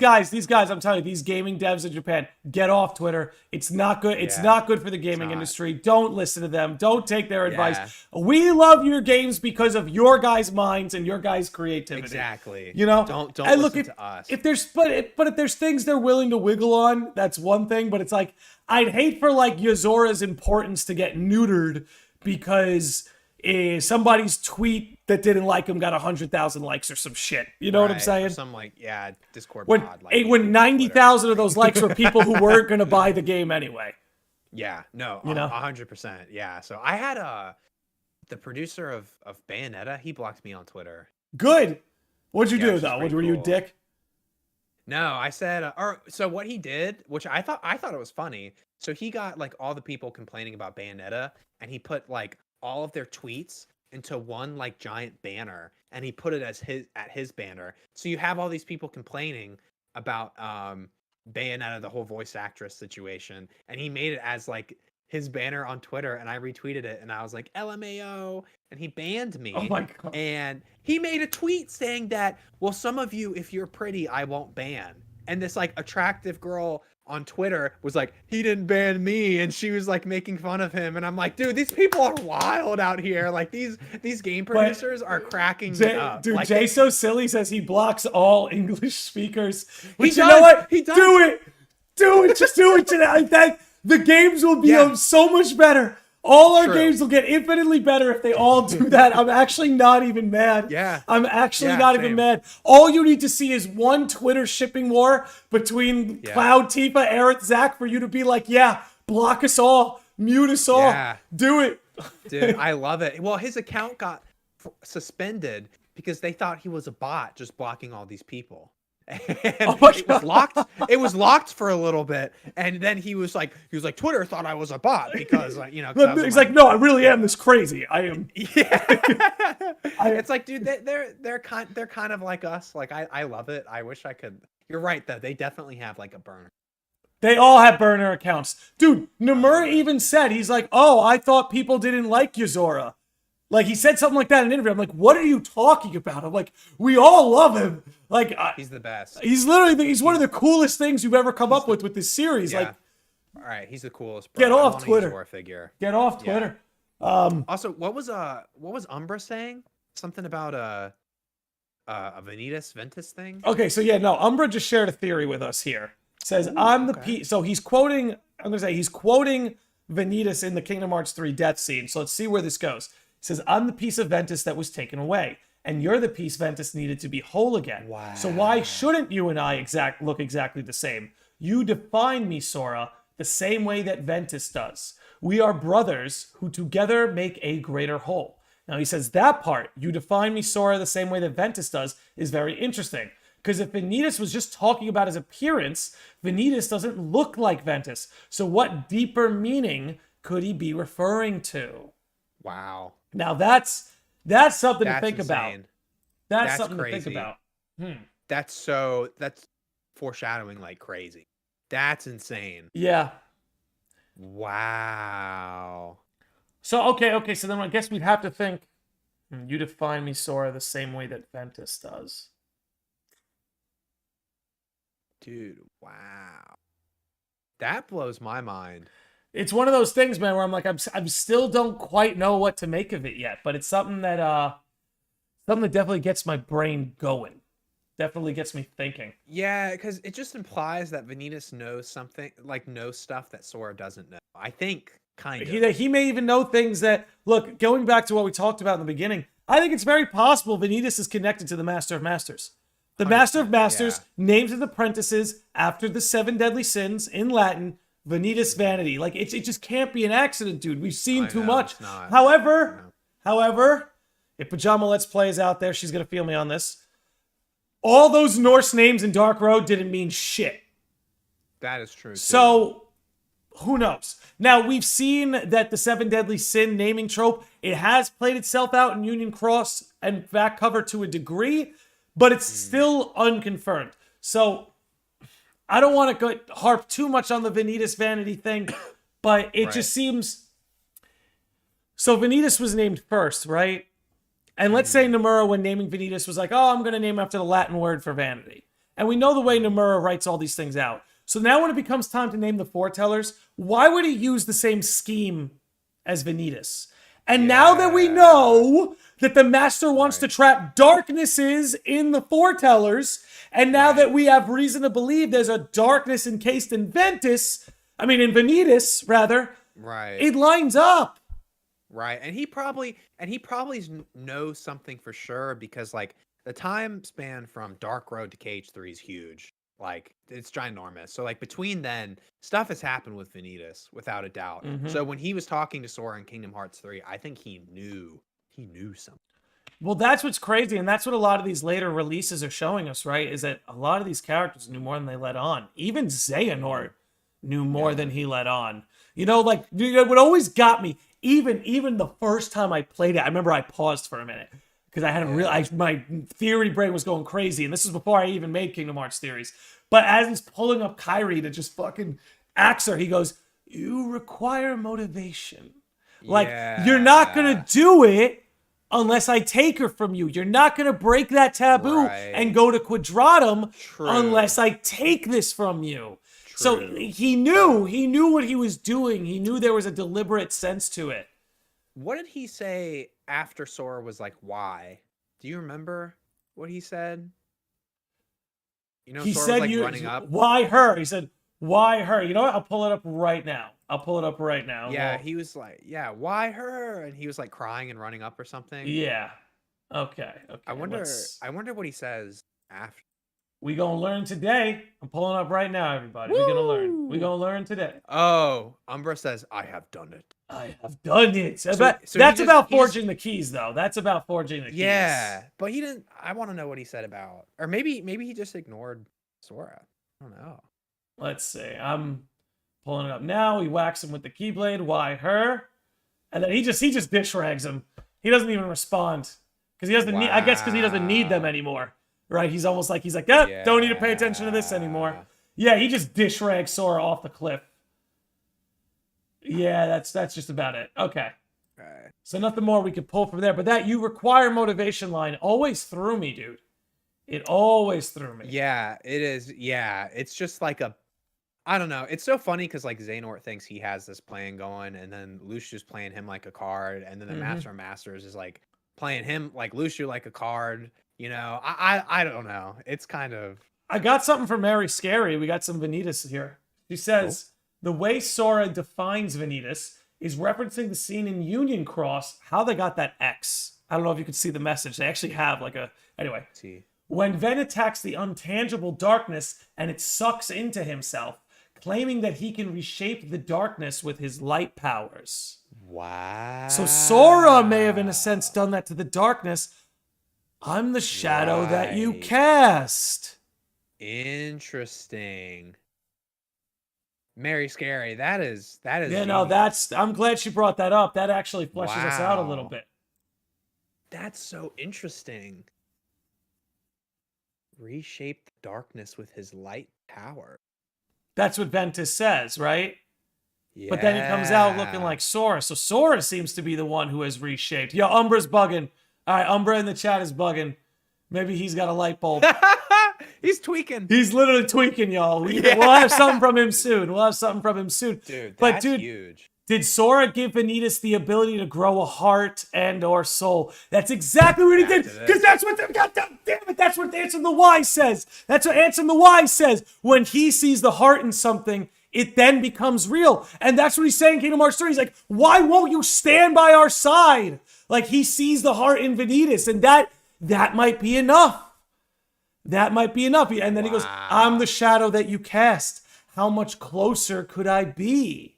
Landy, you got a new video to work on, bro. Oh, that's Umbra's. That's all Umbra's. We might clip that. We might clip this episode of the podcast because Apple. So yeah, because we were theorizing like, what if like he does like have a heart, like even if someone has like so much darkness, like eternal dark. Oh yeah, ancient darkness. It's like they still have a heart, but maybe with Sora, that's crazy. That's why he looks like Sora. Whoa. That's why he looks like Sora. That would be nuts. Oh shit. That's shit. Crazy. Dude, this is kind of huge.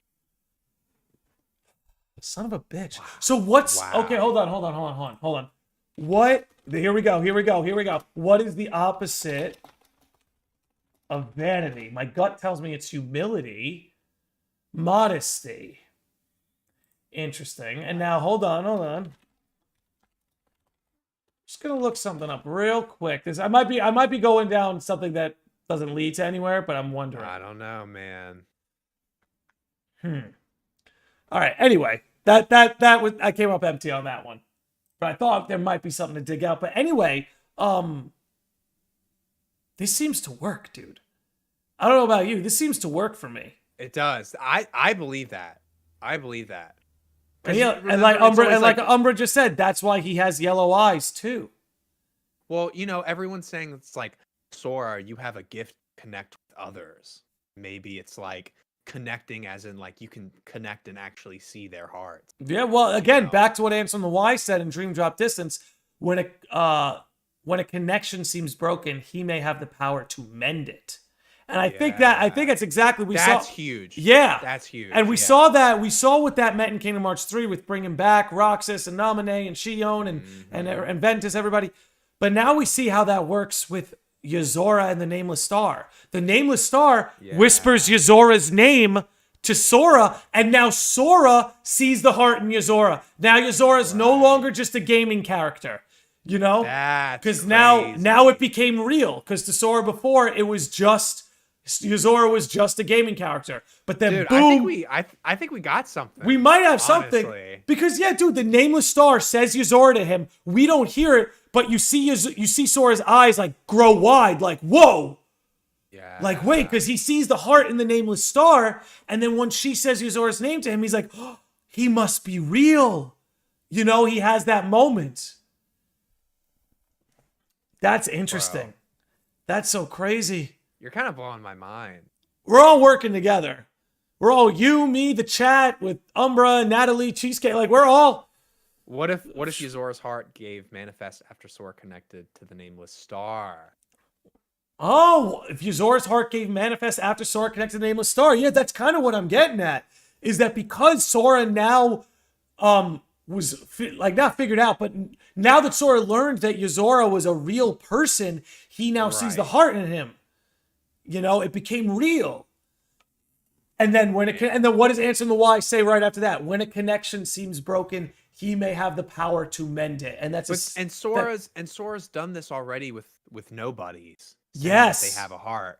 Yeah, now he's gonna do it maybe with fiction. Now maybe he could do it with darkness and nameless stars. You name it. Right. You name it. Maybe we're gonna test the bounds of what he could do it with, which would be crazy. But dude, that's insane. That blew my mind.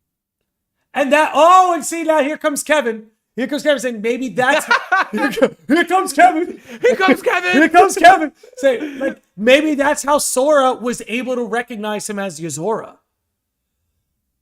Maybe that explains how Sora was able to recognize him too.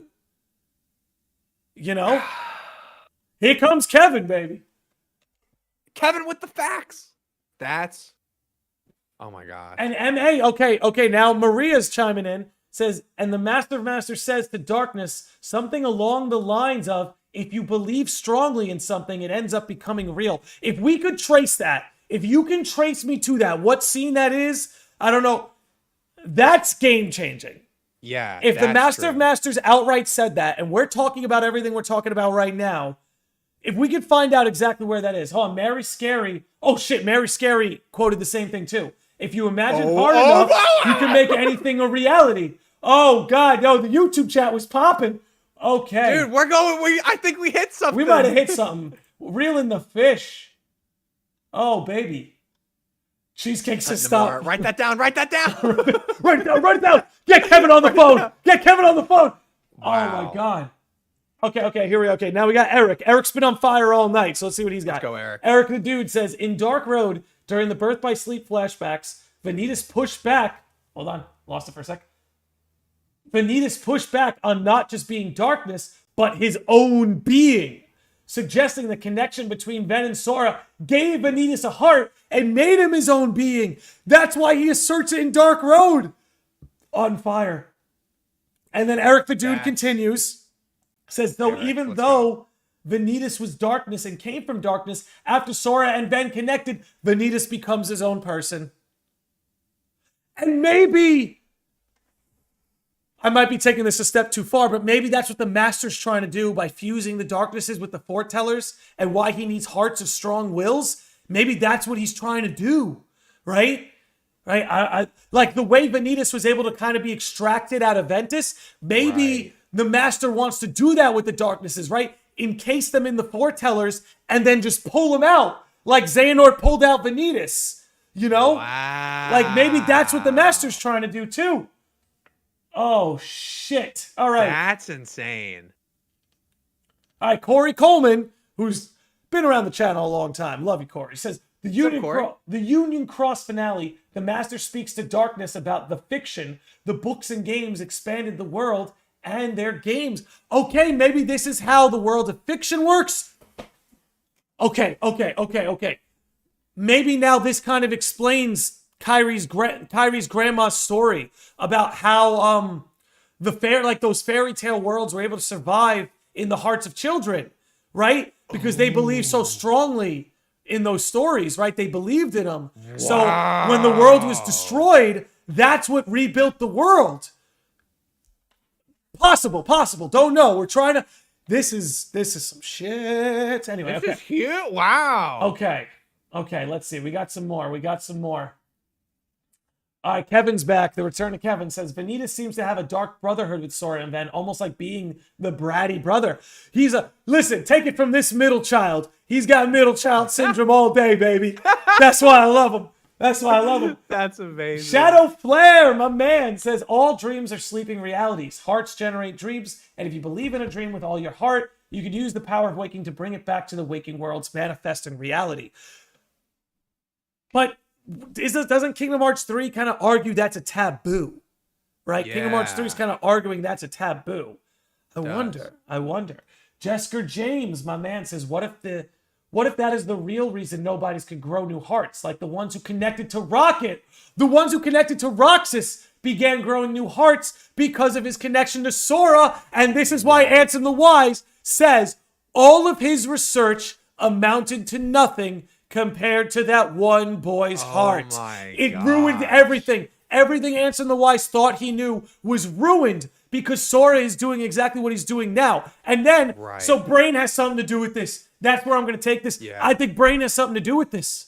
Yeah, I think Brain's got something to do with it because what does he say? He wants to be the virus in the master system.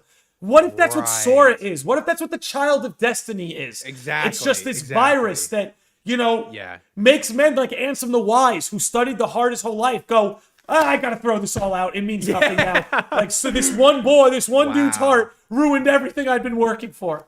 Like, I don't know. Dude, that's got to be why the Master of Masters has an interest in Sora. Especially staring upon him. Yeah. Because he's like, who's this guy? Yeah. Who's this guy down here? Like, I've seen what he's been doing. Yeah. Dude. I've been watching your work and we're impressed. Yeah. Yeah. I mean, when he's staring down from the building, it's like, you can, even though you don't see his face, you can tell he's interested. Like, he's watching everything play out, Exactly. Yo, we got a Sage of the Lodge, Grey Goose Gummy Bears, who says, what about that one story that Kyrie's grandma kept telling her, that the worlds were rebuilt by the light in children's hearts? What if Sora's light is just restoring the world around him? Yes, we were talking a little bit about that earlier, but that last part, now you got me going, that what if Sora's light is just restoring the world around him? This is what I'm saying. Look, Square Enix loves their fourth wall narratives. The fourth wall narrative doesn't control the story, but it's a reflection of the story. Nomura is using Sora to revive Versus 13. Like, I know I've said that on this podcast before, but everything we're talking about right now connects us right back to it. Sora is being used to revive Versus 13. That's insane. And it's compatible with his own lore. That's what makes him such a brilliant character. Oh my God.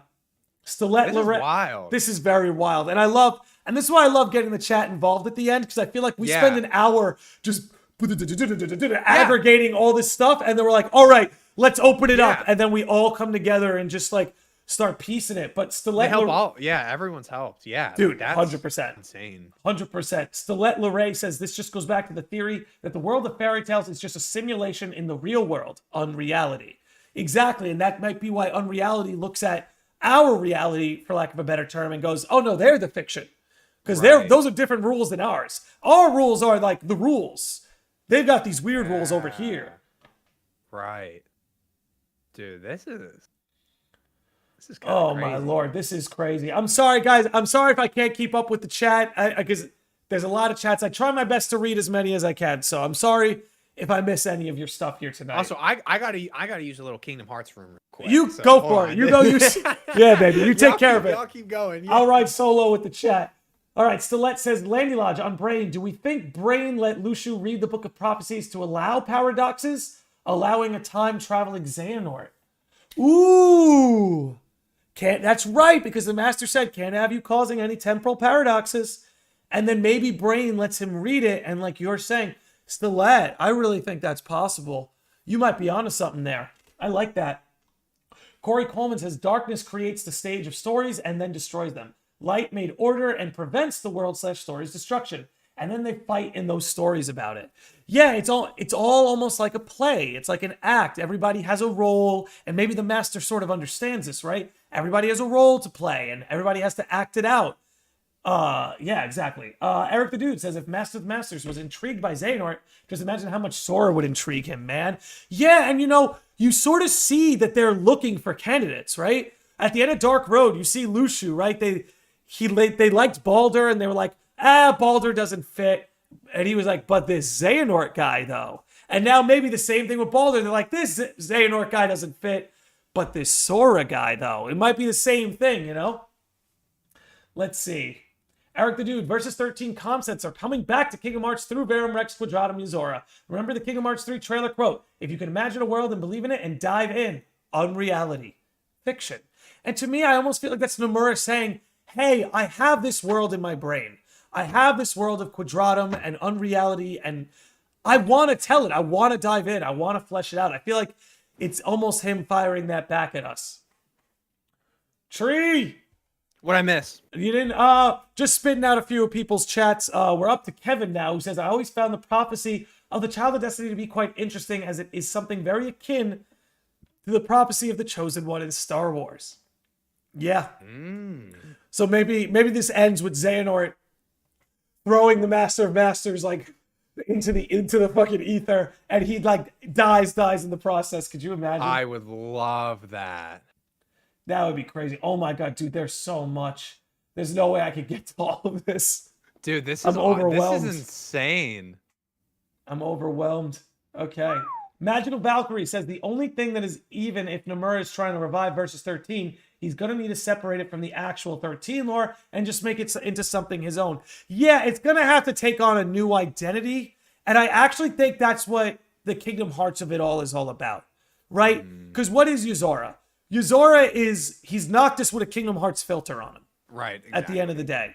So for sure. I think you're right about that, Valkyrie. And Valkyrie, I think the way they can do that is if they just kill Riku and he's dead forever, because that would be great. Exactly. Please. Nyx says Zehanort is pretty much a living paradox. His future heartless Ansem helped him get off of Destiny Islands, but if Zehanort never left, Ansem wouldn't exist. And that's why, like, in Kingdom Hearts, time is a flat circle. Right? The characters and us, the players, we experience it linearly as we go through time.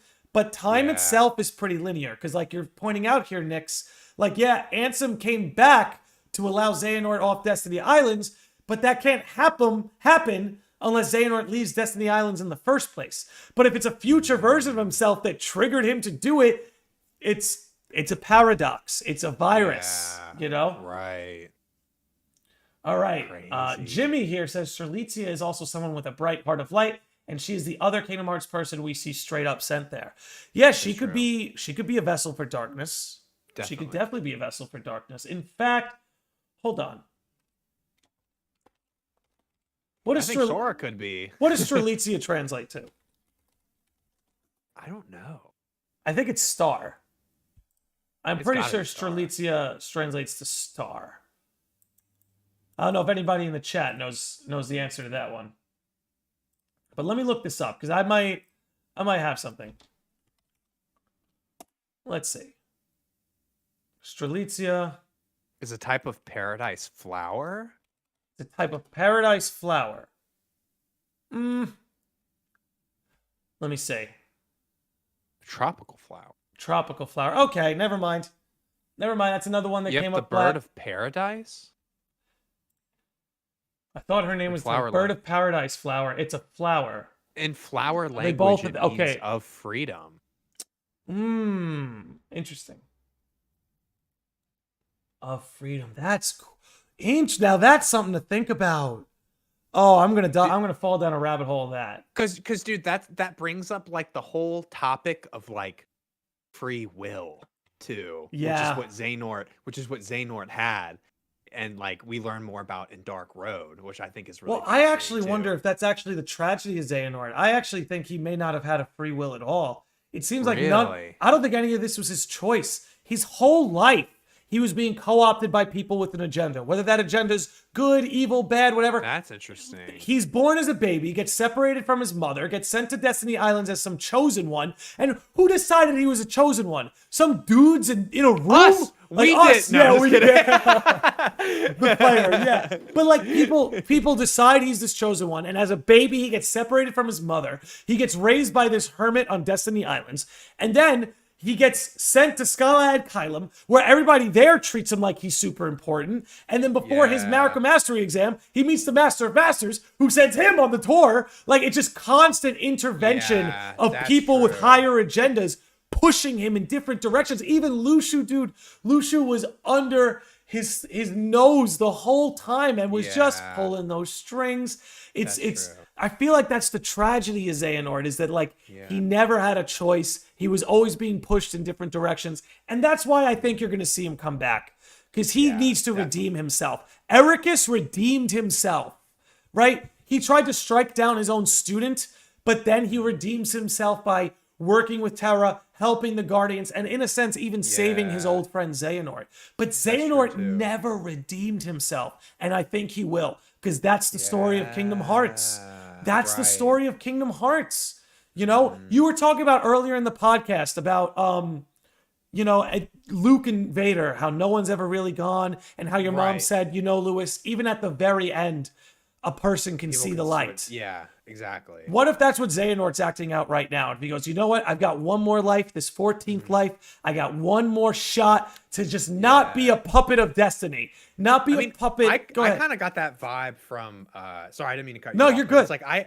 It's like I already got that vibe from Kingdom Hearts 3 at the end Mhm. when he hands over the key, like the Keyblade and stuff too, and it's like, even though he's not done yet, it's still some type of redemption on his part, even though we're not like fully there yet. I feel like that could also be some type of foreshadowing. I think so for too. Sure. I think so too. Because you just get foreshadowing vibes from that whole scene, 100%. It feels like that this is the start of something, or it's alluding to something.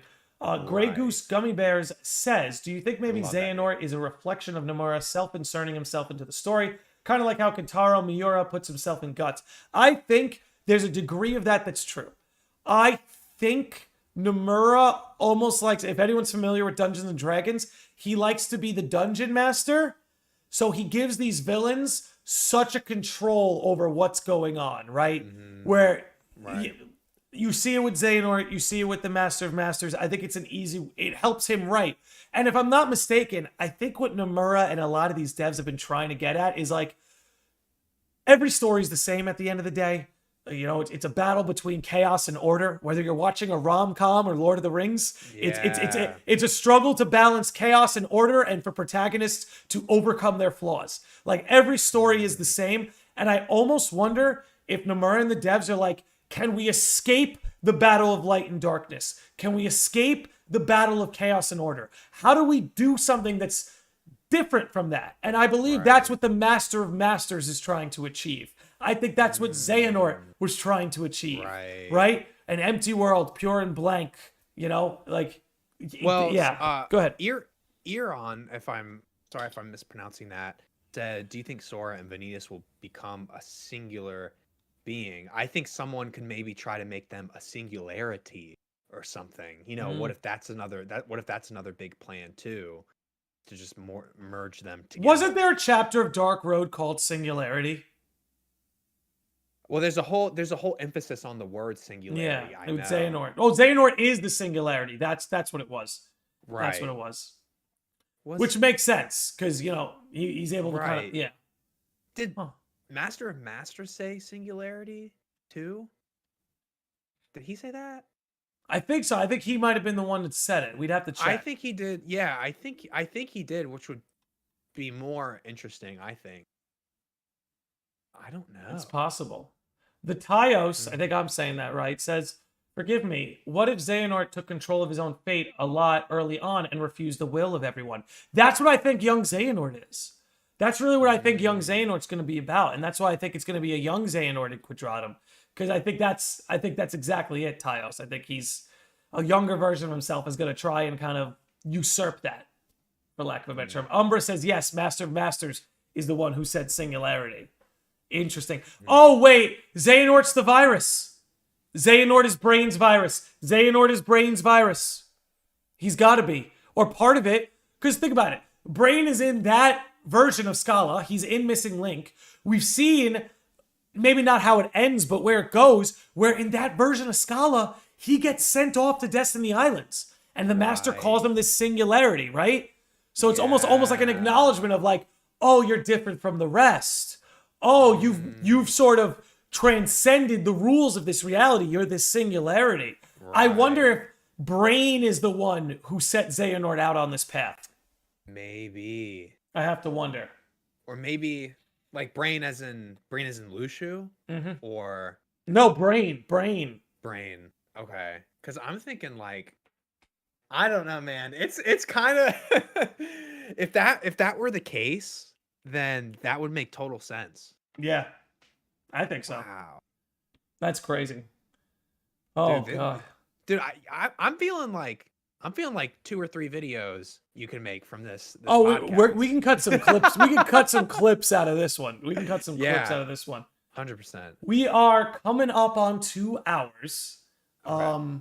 Is there anything we haven't talked about that you would like to get to?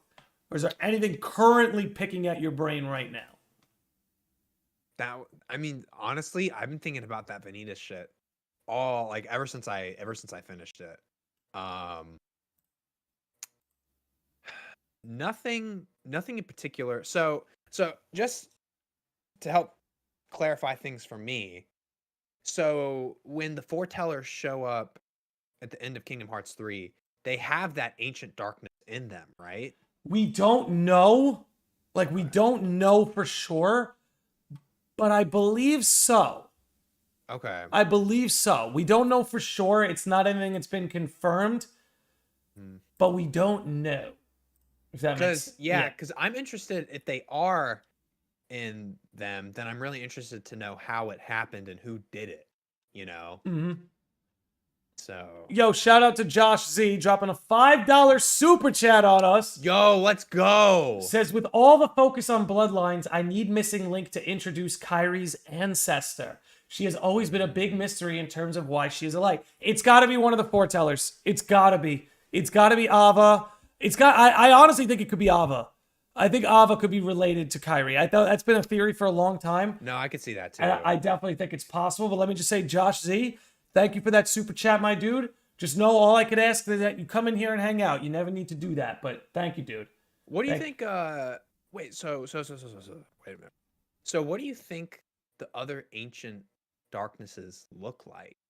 Like, I think they're formless, but if we're going on what we've uncovered tonight, I think the ancient darknesses will look like the foretellers. And perhaps the first time we see the foretellers' faces will be as their darkness copies, right? Yeah. Much how like Vanitas looks like Sora, we're going to see the darknesses that look like Ira, Ava, Envy, but we'll see them as darknesses first. And then it'll later be revealed to us who they are. That would be really cool. Umbra threw something on us here. And yes, Nelly Belly 420, of course you're allowed to be in here. Nelly Belly! He says, yo, about the fiction discussion earlier and what some were quoting, this segment of the scene with Master, and Darkness is really worth noting. He linked to the time. I'm going to pull it up on my side of the screen. Let's see if I can get this to be a good enough size for everyone to see. I think we could do it. Let me see. How's this looking? Oh, we could even pull it up a little bit. It's just a little narrow. That's the problem. All right, let's give this a shot. I'm going to keep it on mute. Let's see what some of this dialogue has to say. Master says, what's the clear difference between humans and other living beings? Even if humans disappear from existence, they want to believe there's still a world in the future for them. I also want to believe a world of imaginary lives, a world of fiction. Fiction isn't that just the data world? Even if it's from people's imagination, if you put it into realization, it becomes reality. Let me say that one again. Even if it's from people's imagination, if you put it into realization, it becomes reality. Yeah. Okay, I already told you it's a world that you could never know of anyway, because they don't have hearts. Moving on. Let's see where else this goes. What is it? I think it's a world beyond, he's going to say like a world beyond his conception or something, if I remember. A place where your eyes nor voice can reach, a world of fiction. And again, you have Zehanort in Melody of Memory, where when Sora takes control but he can't speak, he goes, your voice can't reach us here. Yeah. Now I'm certain of where your heart is.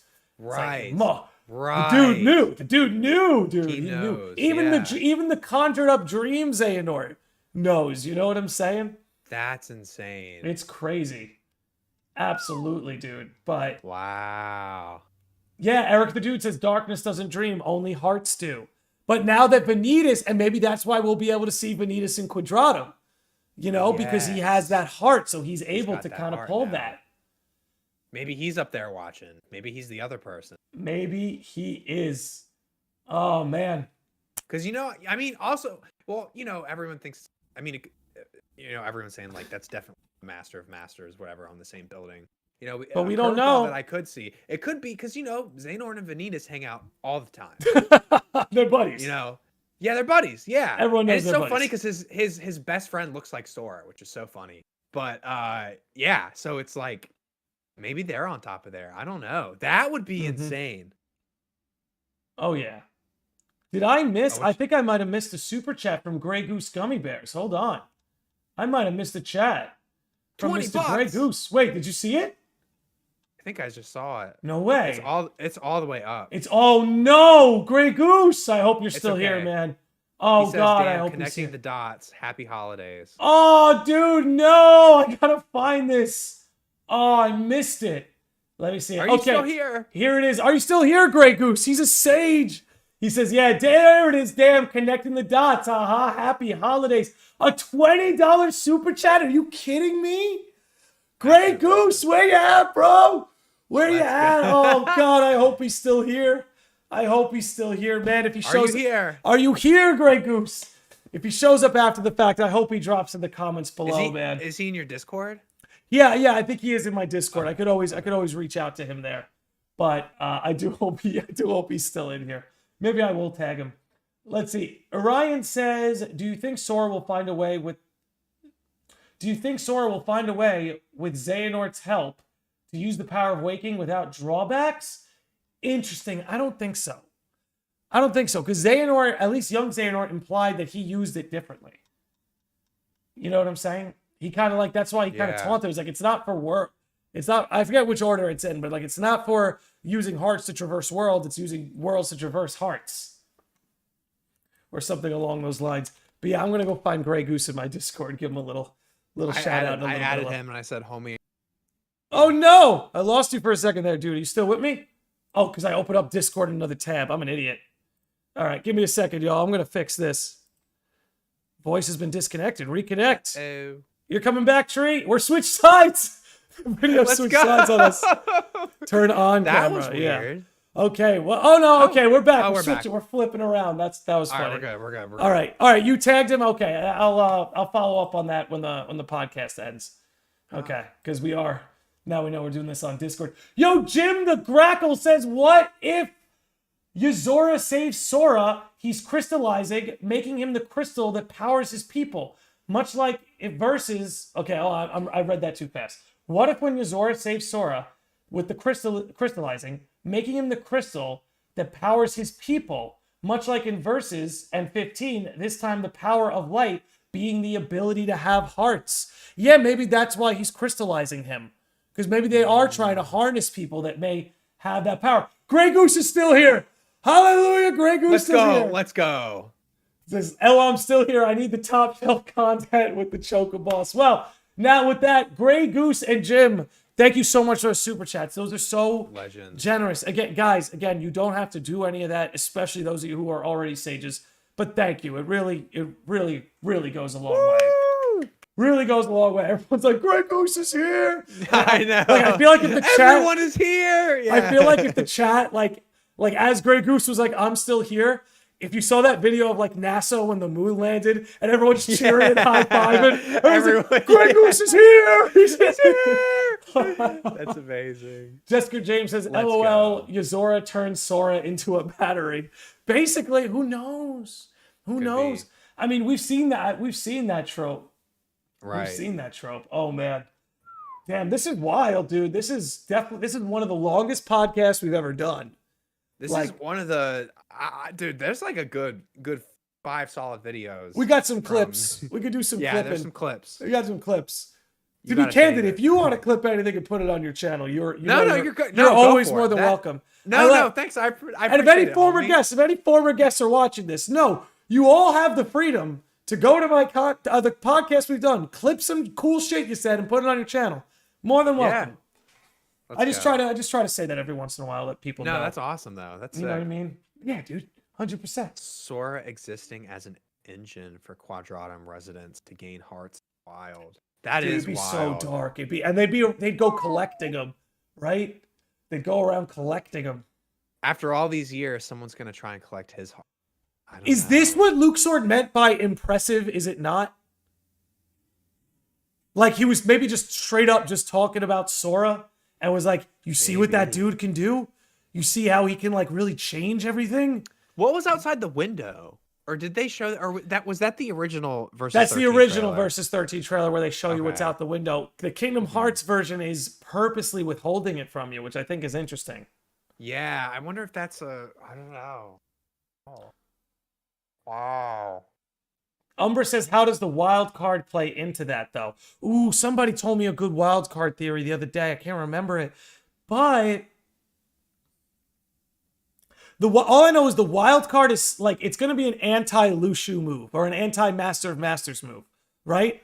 Because think about the canon of Luke Sword in Kingdom Hearts 3. He confronts Lushu, right? He confronts Lushu and is like, who are you? You're up to some shit. Da, da, da, da. So he gauges what's going on there. So he gives Sora that card like, hey, they're knowing who's coming, right? So it has to be definitely, yeah, that's true. That's definitely an anti-Lushu card, I think. something, dude. Something like that.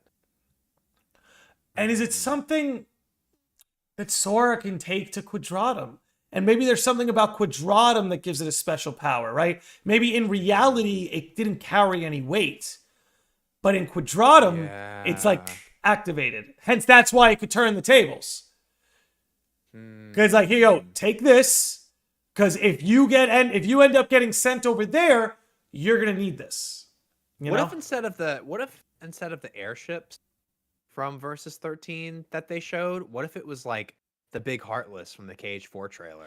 I think Yozora would have a different reaction. That's my only issue with that. Yeah, that's a good point. I think if Yozora saw one of those monsters, he'd be like at least wide-eyed, right? Right. So you think he's waking up from a dream? Yeah. Or... Yeah. The edges of sleep, the edges of sleep and death touch. The edges of sleep and death touch. Yozora is asleep and Sora is dead. So those realms touched and they were able to cross paths, you know? Very cool. Oh, Trousers is here. Says, so the wild card is a get out of Quadratum free card? Not exactly. I've got a feeling Luke Sword may want him in Quadratum too. That's what I think. What if it has something to do with Riku? I don't know. What if it could uncrystallize Riku? Maybe Riku ends up crystallized. Maybe Yozora beats his ass. Well, here's the thing. Is like there's always a back and forth, right? That's the thing about the Destiny trio, and this is what I absolutely adore about them. They take turns saving each other, right? Kingdom Hearts 1, Sora saved Riku, Sora saved Kairi. Kingdom Hearts 2, right? Riku's Kairi saved Sora and Riku. Kingdom Hearts Dream Drop Distance, Riku saves Sora. Kingdom Hearts 3, Kairi saves everyone, Sora saves Kairi. What's left for Riku? Riku needs to be saved again, right? Yeah. He's going out there to rescue Sora, and like, just listen to Lushu, right? What does he say in Olympus? And this is what I mean, where it's like, Olympus is a breathing, manifesting, foreshadowing world. He says, I don't admire one guy leaping into danger if that means someone else has to jump in to get him out. Like, we could end up in a situation. In fact, I bet Kingdom Hearts 4, like, when we get 1/3 through the game, Riku's gonna do something that shoots Sora out of unreality, but keeps him in. Yeah, right. Yeah, that's what I think. Kind of exactly the opposite of like drop distance, I feel like too, which would be kind of cool. The back and forth. It's Sora's turn. It's Sora's turn. That's a great point. That's really I still think Riku's gonna die somehow. Yeah, and he'll be back. You know, Death and Rebirth. Yeah, he'll be back. And that's why it's like, I could see it. And honestly, I think they should do it. Because that's what these stories are about. Every arc pretty much is about death and rebirth. And if we want Riku to have another arc, he needs some kind of death. And I think the crystallization would be cool. Again, if I had a Keyblade, it'd be different. Now imagine it'd be different. Now imagine a Lushu with the Keyblade, bam, crystallizes Riku. Done. Absolutely done. It was different. Yo, Peasus Gaming rating us with a party of 6. What up, Peasus? Yo, Peasus! What's up, dude? What is up? And in the spirit of that, Treehouse, I will ask you again, now that we are 2 hours and 15 minutes in, Do you have anything left? I'll read Born Sinner here, because it's like the last chat to come in here. It says, which ending of the Yozora fight is the correct ending? From what we know now, it's the one where Sora wins. Until they reveal more, it's possible both. And I'll read Umbra here as the last one, and then Tree, I guess we'll kind of do a final word, final send-off, because we are coming up on time here. Ooh, your color palette changed. I don't know why, but you look pretty cool. Umbra says, cool. Luxord's card could be fictional, and thus when it returns to Quadratum in Sora's pocket or whatever, it is given form and purpose according to Luxord's imagination. I could see that. 100%. All right, Tree, is there anything else you have left to say before we wrap up here? Thank you guys so much for the amazing theories. I would not have been able to. I would not have been able to think of some of this stuff. Y'all are absolute geniuses. Keep cooking. Keep cooking. Like, keep cooking, please. That is so cool. We're cooking, baby. Yo, I have to read this one. I'm so bad. I just love the chat. Stilette says, Landy is light and Tree is darkness confirmed. That is going to be the lore of the lodge, and so be it. I mean, your chair does look a lot like Xemnas' final form. You got the whole black and white scheme going on. Interesting. Xemnas. So, Tree, dude, where can people find you? Give people an idea. I've got all your links in the YouTube description, and I'll give you some shout outs, but let people know where they can find you and what you, little idea of what it is you do. Sorry, I was looking at my phone. Some random person sent me $20. I don't know if it was like someone from the chat or something. So I don't know. Sorry, that's why I was looking at my phone, and I opened up Streamlabs so I could see who did it, but I don't know who did it. So I'll have to check after. So feel free to reveal yourself. Feel free to reveal yourself if you're the one. Yeah, if you guys did, thank you so much. Y'all did not have to do that. That's amazing. I don't know what it was, but but yeah, if you guys want to see me, I stream every now and then on Twitch at treehouse_TTV. That same name is used for my YouTube and my Twitter account and my Instagram. So if you guys want to check out some content on there, I play a lot of Smash Bros. Obviously a Sora main. I've been wanting the character ever since I was a kid to get into Smash. So it's been like so fun. And if you guys like funny mods, I have a cool King K. Rool as Winnie the Pooh mod that you guys can will see if you want. But yeah, so y'all can check me out there. There you go. I mean, dude, I love watching your streams, dude. I love watching you go the distance as Sora. There's a request to hug Big Pika, so if you could, Nelly Belly requested. God. Also, if you guys, I'm not trying to plug some more, but if you guys are interested in this Pikachu streaming, he has a Twitch, Big Pika TTV. He has his own trailer. He has his own streams and stuff like that. His voice is very deep. I will give him a small little hug. Give him a hug, baby. And let me tell you, guys, he really is one of my favorite streamers to watch. An amazing Sora main, doing the Sora name proud in the Smash community. Honestly, don't be surprised if you see this guy professionally competing within the next year or two. He's easily one of the best Smash players I've ever played. I'm just singing your praises, Tree. I'll tell a little story. When I used to stream Smash on Saturdays, this is actually how we met. When I used to stream Smash on Saturdays, Tree actually jumped into the lobby. And dude, when you first showed up, my Palutena was about equal to your Ness. And let me just say, today, and this is not an exaggeration, I mean this literally, I can't touch you. Like the amount that you've been able to improve and get better and study technique, dude.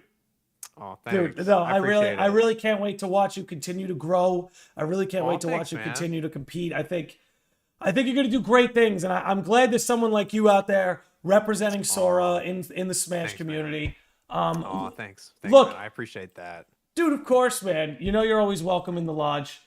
Dude, yeah. I don't. Well, for y'all watching, so basically, what happened one day is that this must have been in like 2020, but I before I started streaming, but I was I like to watch a lot of Kingdom Hearts theory videos, obviously, and I had I was watching some YouTuber as like back noise and like cleaning up, and then for some reason I think it's just like the recommended video like played next or something. I had it on that, and then Landy came up, and then I was like hearing what he was saying, and it was only like 30 seconds in, and I was like, what is this? So I like stopped cleaning and I sat down and I binged like 8 or 10 of your videos, and I was like absolutely vibing all day. Like I had to stop doing what I was doing because I was so interested, and I was just listening to your videos.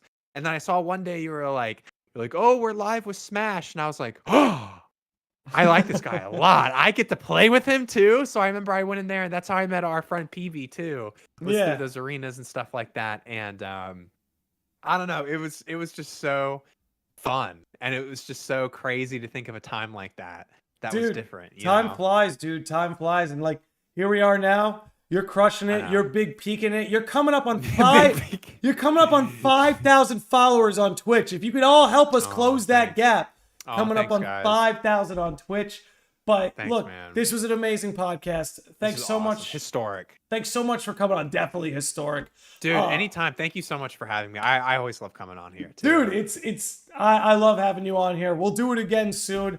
If you're hanging out with us on Twitch, we're gonna raid KH Guides. So please, all aboard for the KH Guides. All of you over on YouTube, got nothing but love for you. Thanks so much for hanging out. And again, another major shout out to the stages of the lodge, and particularly those who threw super chats our way today. Billy the Kid, Grey Goose Gummy Bears, Josh Z, and whoever that anonymous donator was to Treehouse. Yeah, who are you? Reveal yourself. But with that said, who are you, random donator? And on that note, this episode is over. Peace.